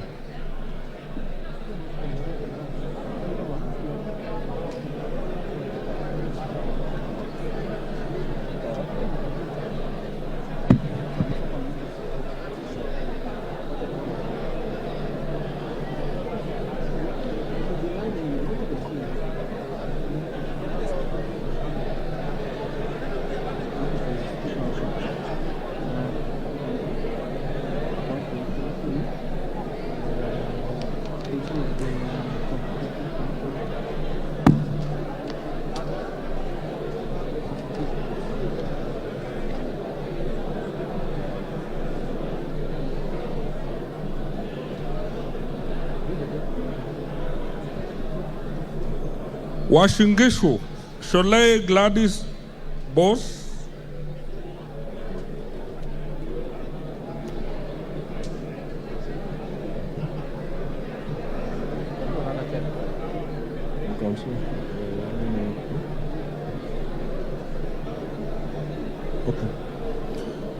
Bobasi Momanyi Innocent Obiri. Bamachoge Borabu Barongo Obadia. Bamachoge Chache Alpha Miruka Ondieki. Bomet Lynette Chipkorir. Bomet Central Kilel Richard Cheriot. Bomet East Yegon Richard Kipkomoy. Bonchari Mamwacha Onchoke Charles. Bondo Ogola Gideon Ochanda. Borabu Esero Patrick Kibagendi.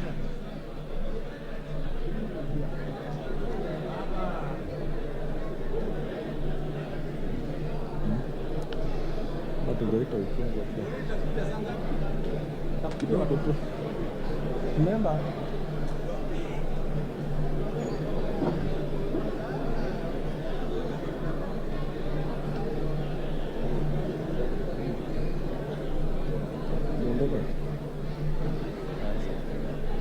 Yeah,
Budalangi, Wanjala Rafael Sauti Bita, Bumula Wamboka Nelson Jack Wamboka, Bungoma Wambilianga Catherine Nanjala, Bura Yakub Ado Kuno, Bureti Kimingoi Kibet Kirui, Busia Omanyo Catherine Nahabi, Butere Mwalo Nicholas Tindi.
Butula Oyula Joseph Maero, Buuri Rindikiri Mogambi, Central Imendi Kirima Moses Nguchine, Changamwe Shimwa Omar Munye, Chepalungu Koech Victor Kipngetich, Cherengani Barasa Patrick Simiu, Chesumei Diego Paul Kibichi.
Sigowait Soin, Kimei Justice Kipsang,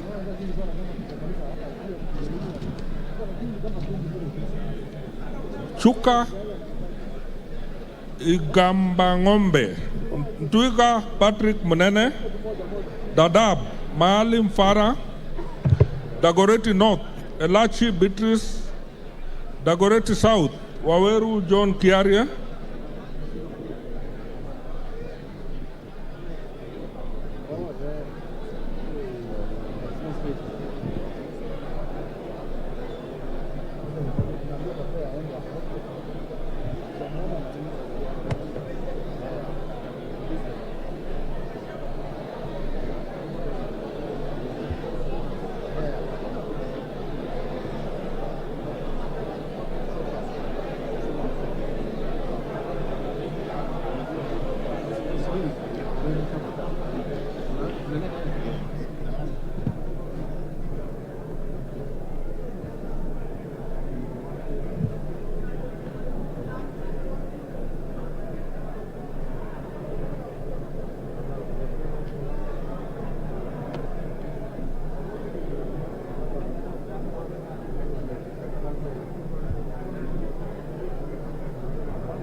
Kwanza, Wanyonyi Ferdinand Kevin, Eldama Ravin, Sirma Musa Cherotich, Elders Walie Adan Keinan, Elgoyo Marakwet, Caroline Jepto, Embakasi Central, Gatiru Benjamin, Embakasi East, Ongili Babu Owino, Embakasi North, Gakuya James Mwangi, Embakasi South, Mawade Julius Musili, Embakasi West, Mwenje Mark Samuel.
Embu, Double N Pamela Njoki, Mgwen, Lel Mengit Kipto, Emuha, Omboko Milemba Jeremiah, Emarua Dikir, Kipiogon Johanna Ngeno, Endebes Pukose Robert, Fafi Yakub Farasala, Funyula Oundo Wilberforce Odiambo, Galole, Hiribae Said Buya.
Anataka kuvote nini?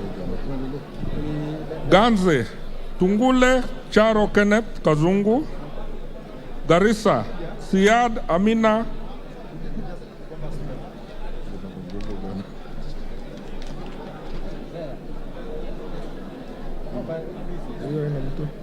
Garsen, Guyo Ali Wario, Gatanga,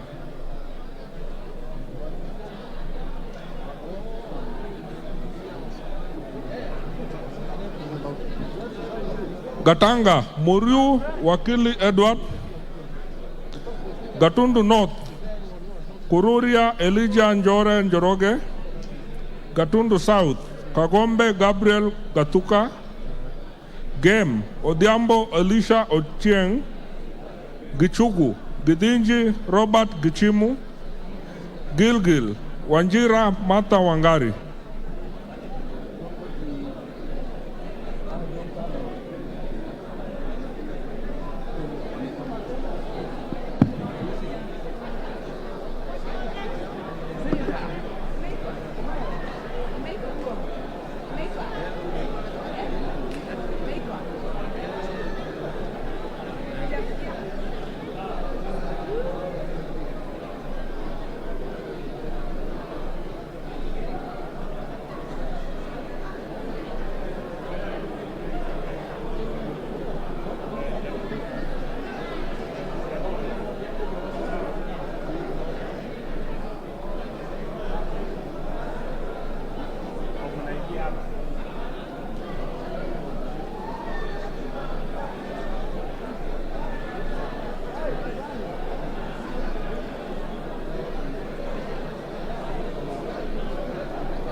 Githunguri, Wamuchomba Gadoni, Hamisi, Gimose Charles Gumini, Homa Bay, Osogo Bensuda Joyce, Homa Bay Town, Kaluma George Peter, Igembe Central, Karido Daniel, Igembe North, Julius Taitumu, Igembe South, Murigi John Paul, Ijara, Abdi Ali, Ikolomani, Shinyali Bernard Masaka, Isiolo, Bonaya Mumina Golo.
Isiolo South, Tubi Bidu Mohammed, Jomvu, Badi Twalib, Juja, Dungu George, Kabete, Wamasukuru James Gidua Kamau, Kabondo Kapsipul, Obara Eve Akinyi, Kabuchai, Kalasinga Joseph Simiu, Kacheliba Titus Lote, Kaiti, Kimilu Joshua Kivinda, Kajiado Sankaire Lea Sopiato, Kajiado Central Kanchori Elijah Memusi, Kajiado East Hamisi Kakuta Maimai, Kajiado North Nguro Onesmas Gogoyo, Kajiado South Sakimba Parasina, Kajiado West Risa Sankuya George.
Kakamega, Mohanda Elsie, Kaloleni, Katana Paul Kahindi, Kamukunji, Hassan Abdi Yusuf, Kandui, Makali John, Kangemi,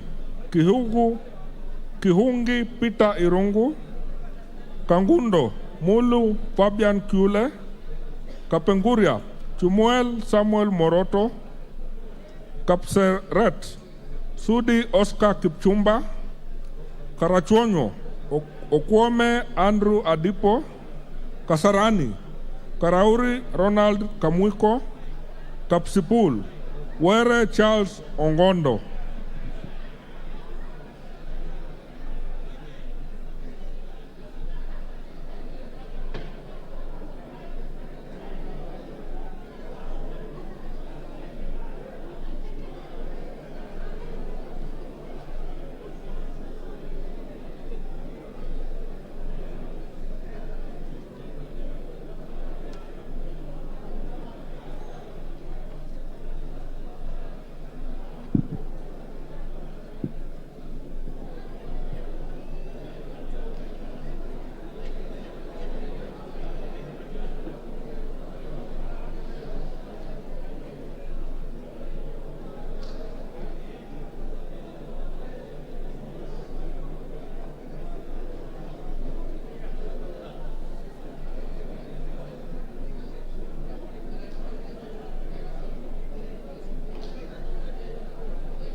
Katiani, Mbui Robert, Keio North, Korir Adams, Keio South, Kipkoech Gideon, Kericho, Kemei Beatrice, Keses, Ruto Julius Kipleting, Huisero, Wangaya Christopher, Kiamba, Wanjiku John Juguna, Kiambu, Waidaka John Muchua, Kiambu, Morade Ann Wanjiku, Kibra, Orero Peter Ochieng, Kibwezi East, Balu Jessica Nduku, Kibwezi West, Mutuse Mwengi.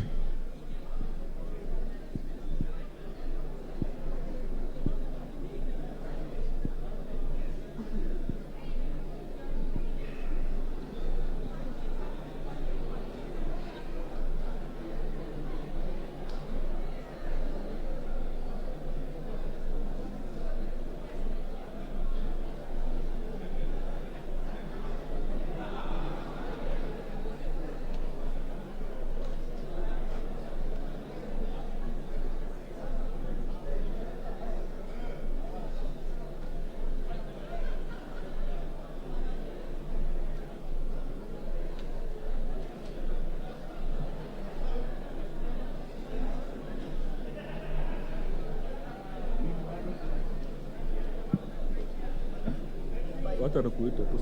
I can call you. To see.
Kienyi, Wanaina Anthony Njoroge, Kigumo, Munyoro Joseph Kamau, Kiharu, Nyoro Samuel Ndindi,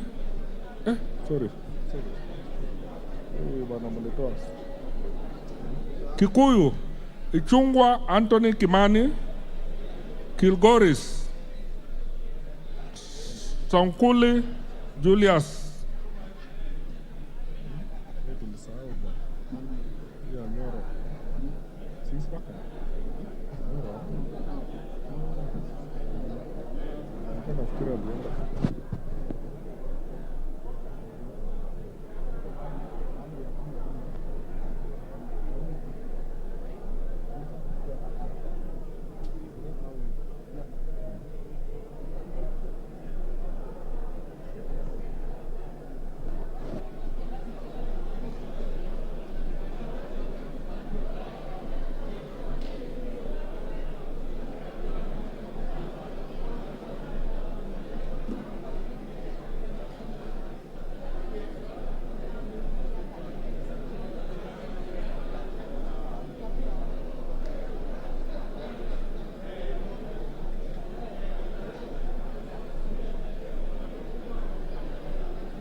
Kilifi, Mwanyanje Gertrude Mbeyu.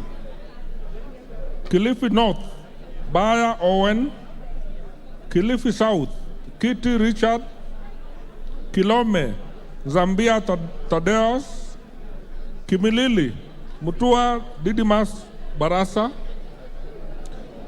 Kiminini, Bisau Morris Kakai. Kinango, Rai Samuel Gonzi. Kinangop, Kwenya Duku. Kipipiri, Muhia Wanjiku. Kipkolion East, Cherorot Joseph Kimutai. Kipkolion West, Kosgei Hilary Kiplagat. Kirinyaga, Maina Jane Jerry. Kirinyaga Central, Gitari Joseph Gachoki. Kisauni, Bedzimba Rashid Juma. Kisii, Aburi Donya Doris.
Kisumu, Busia Ruth Adiambo. Kisumu Central, Oron Joshua Odongo. Kisumu East, Ahmed Shakil Ahmed Shabir. Kisumu West, Buyu Rosa Akinyi. Kitui, Kisalu Irene Modoni. Kitui Central, Muli Makali Benson. Kitui East, Mbai Nimrod. Kitui Rural, Mboni David Mwalika. Kitui South, Nyamai Recho Kaki, Kitui West, Nyanze Edith Veti, Kitutu Chache North, Mokaa Nyakundi Jafet, Kitutu Chache South, Kibagendi Anthony, Kitutu Masaba, Gisairo Olive, Clive Ombane.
Konoin, Yegon, Leonard, Kurusai North, Kiprono Mutai Alfred, Kurusai South, Tonui Joseph, Kuria East, Kemero, Marwa, Kitayama, Kuria West, Robi Matthias Nyamabe, Kwale, Masito Fatuma Hamisi, Lafay, Abdirahman Mohamed Abdi.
Tarbo, Sitienei Janet Jepkomboi.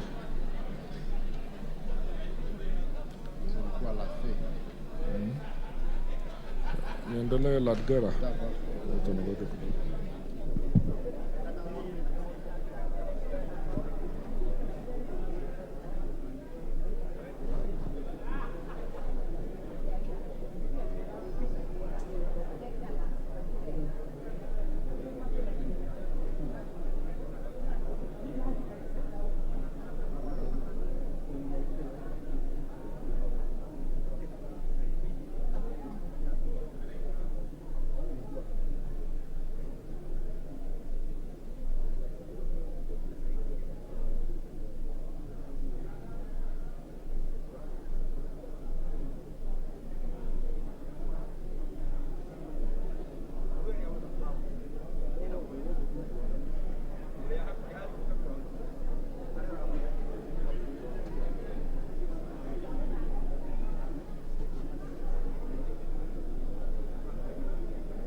Honorable members, order, honorable members, it has come to my attention that some honorable members have spoiled their votes, so I just want to repeat.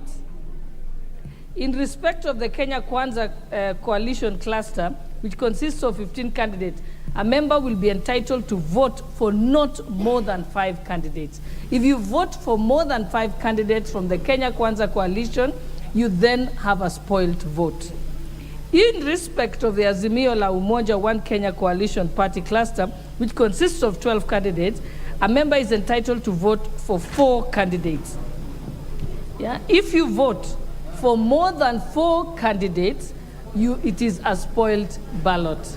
Kindly tell your colleagues who aren't here.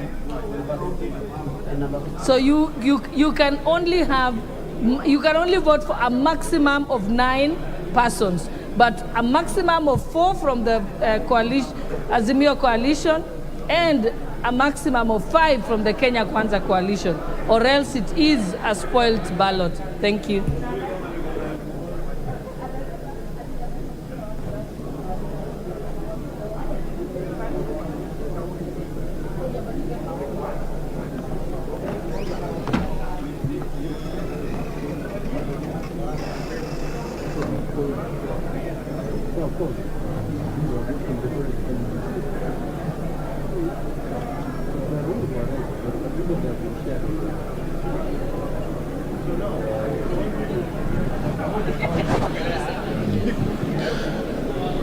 Lakdera, Mohammed Abdikadir Hussein, Laikipia, Kagiri Jane Wangeshi, Laikipia East, Kiunjuri Festus Mwangi, Laikipia North, Korere Sarah Pauletta, Laikipia West, Karani Stephen Washira, Laisamis, Lekuton Joseph, Lamu, Marubu Monica Mudoni, Lamu East, Obo Ruwaida Mohammed, Lamu West, Muiruri Mudama Stanley, Langata, Kode Felix Odiwar, Lari, Kahangara Joseph Mburu, Likoni, Boko Mishi Juma Hamisi, Likuyani, Mugabe Innocent Maino, Limuru, Chege John Kiragu, Loima, Akuja Protas Ewasit.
many of them? Speaker, 171.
Is it?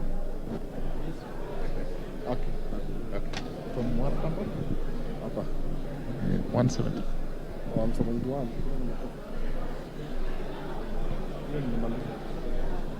Luanda Oyugi Dick Maungu.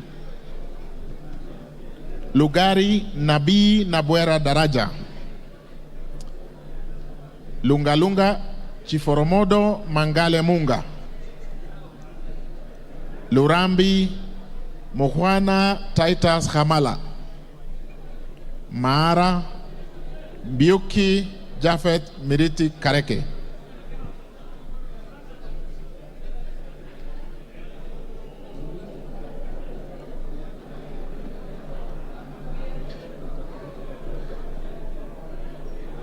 Machakos Town Mule Caleb Mutiso. Magarini Kombe Harrison Garama. Makadara Omwera George Aladwa.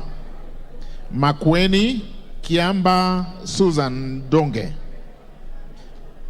Makueni Momo Rose Moseo. Malava Injendi Moses Malulu.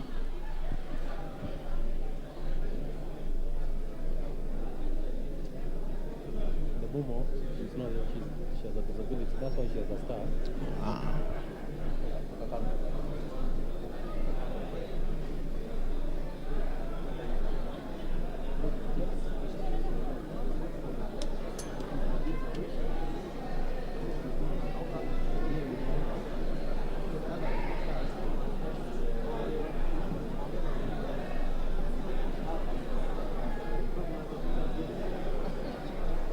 Malindi Mnyazi Amina Laura. Mandera North Abdullahi Bashir Sheikh. Mandera Sheikh Omulker Kasim. Mandera East Abdirahman Hussein Waitan Muhammad. Mandera West Yusuf Adam Haji. Manyata Mukunji John Gitonga Mwaniki. Maragwa Joroge Mary Wamaua Waidera.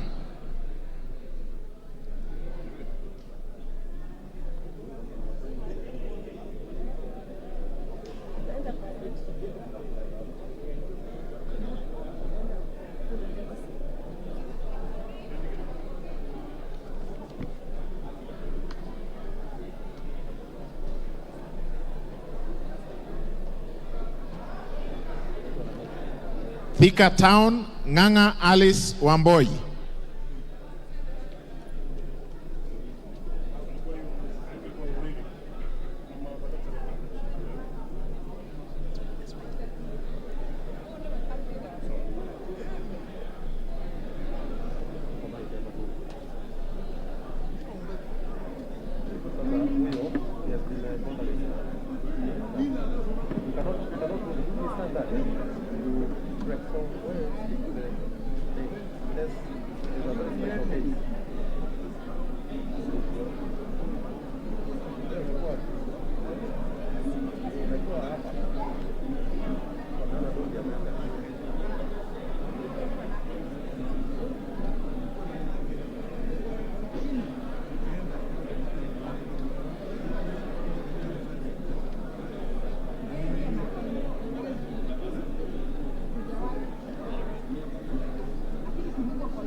No, we will, what we do, we consult to get such a case.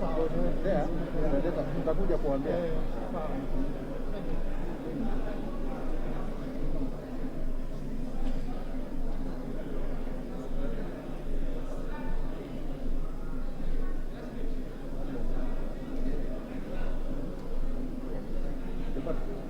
Tengeneze barua.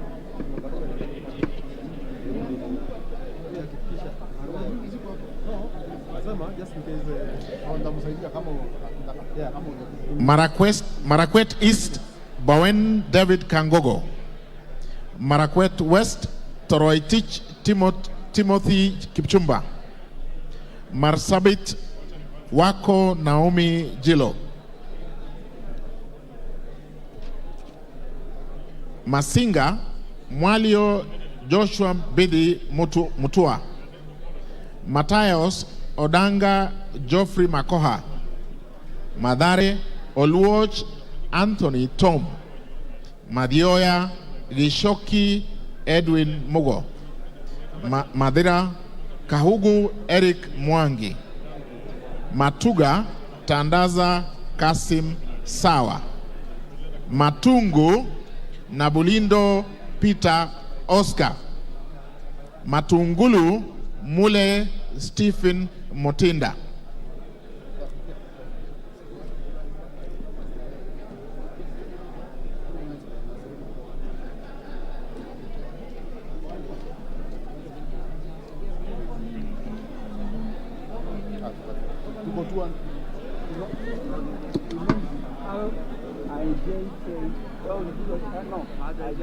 Because of N. They are not doing it. So combine.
Mavoko Kingola Patrick Macau. Mbeere North Roko Geoffrey Kariuki Kerenga. Mbeere South Nebat Bernard Morioki.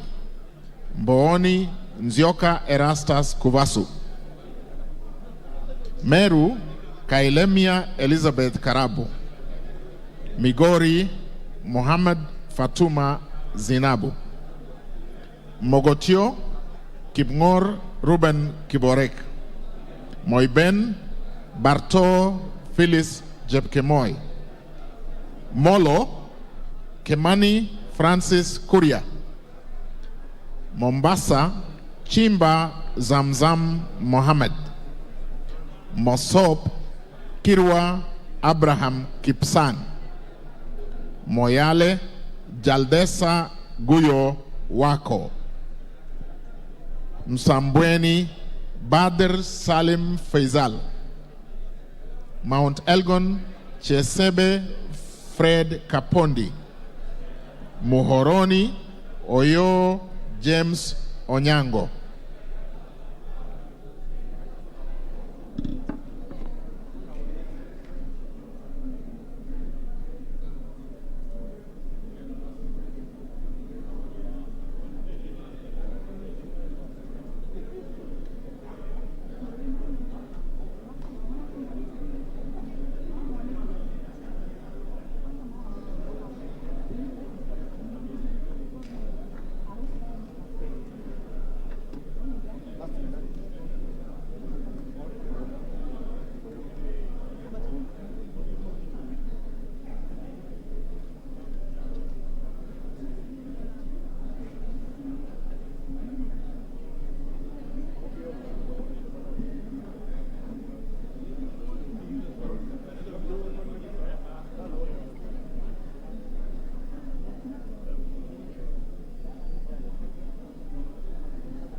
Mokorweini, Gishohi Kagusha John Philip.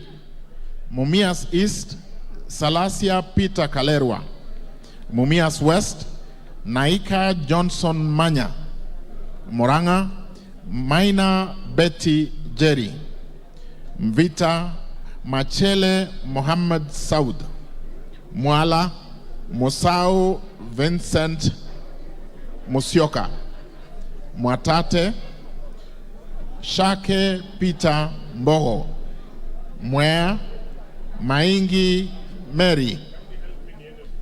Mwingi Central, Muliungi Gideon Mutemi.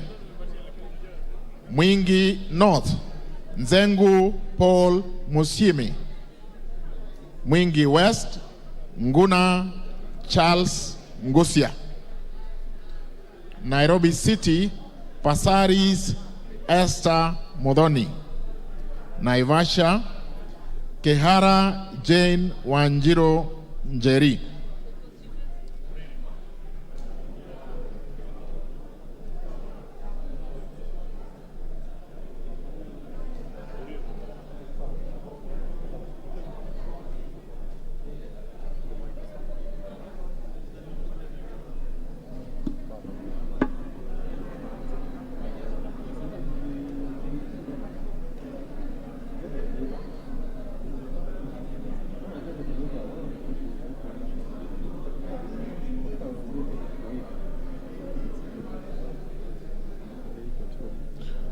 Oriri, Nyamita Mark Ogola.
Nakuru, Chelule Liza Chepkorir. Nakuru Town East, Gikaria David. Nakuru Town West, Arama Samuel. Nambale, Mulanya Geoffrey Ekesa. Nandi, Muge Cynthia Chepkoske. Nandi Hills, Kitur Bernard Kibor. Narok, Tonkei Rebecca Nonaishi. Narok East, Aramat Lemanken. Narok North, Pareyo Agnes Mantaine. Narok South, Kitilai Olentutu.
Narok West, Tongoyo Gabriel Koshal.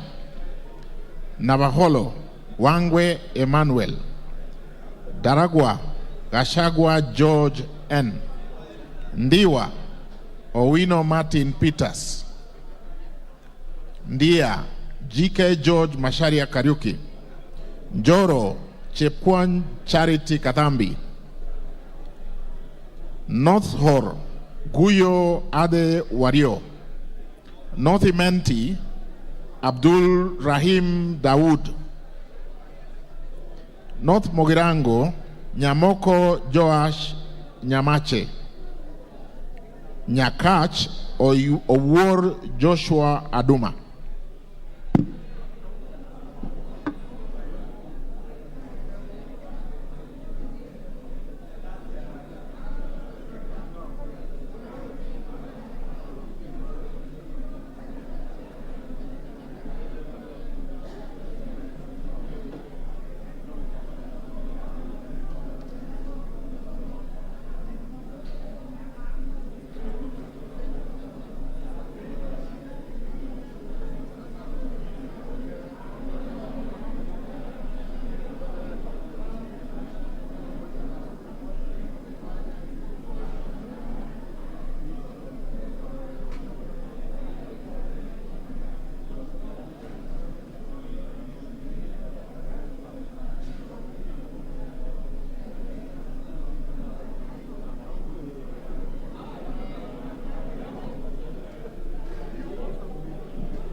Nyali, Mohamed Ali. Nyamira, Mogina Jerusha Momanyi. Nyandarua, Gitau Faith Wairimu. Nyando, Odoyo Okelo Jared. Nyaribari Chache, Jada Zahil. Nyaribari Masaba, Maduku Daniel Ogwoka. Nyatike, Odege Tom Boya.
Nyeri, Washira Rahab Mukami. Nyeri Town, Madhenge Duncan Maina. Ojorok, Muchira Michael Mwangi. Okalao, Kiarao David Juguna. Odaya, Wainaina Michael Wabugu. Pokoti South, Kosing David Losiakou.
Kupata Waibrania kama skiza tune yako, bonyeza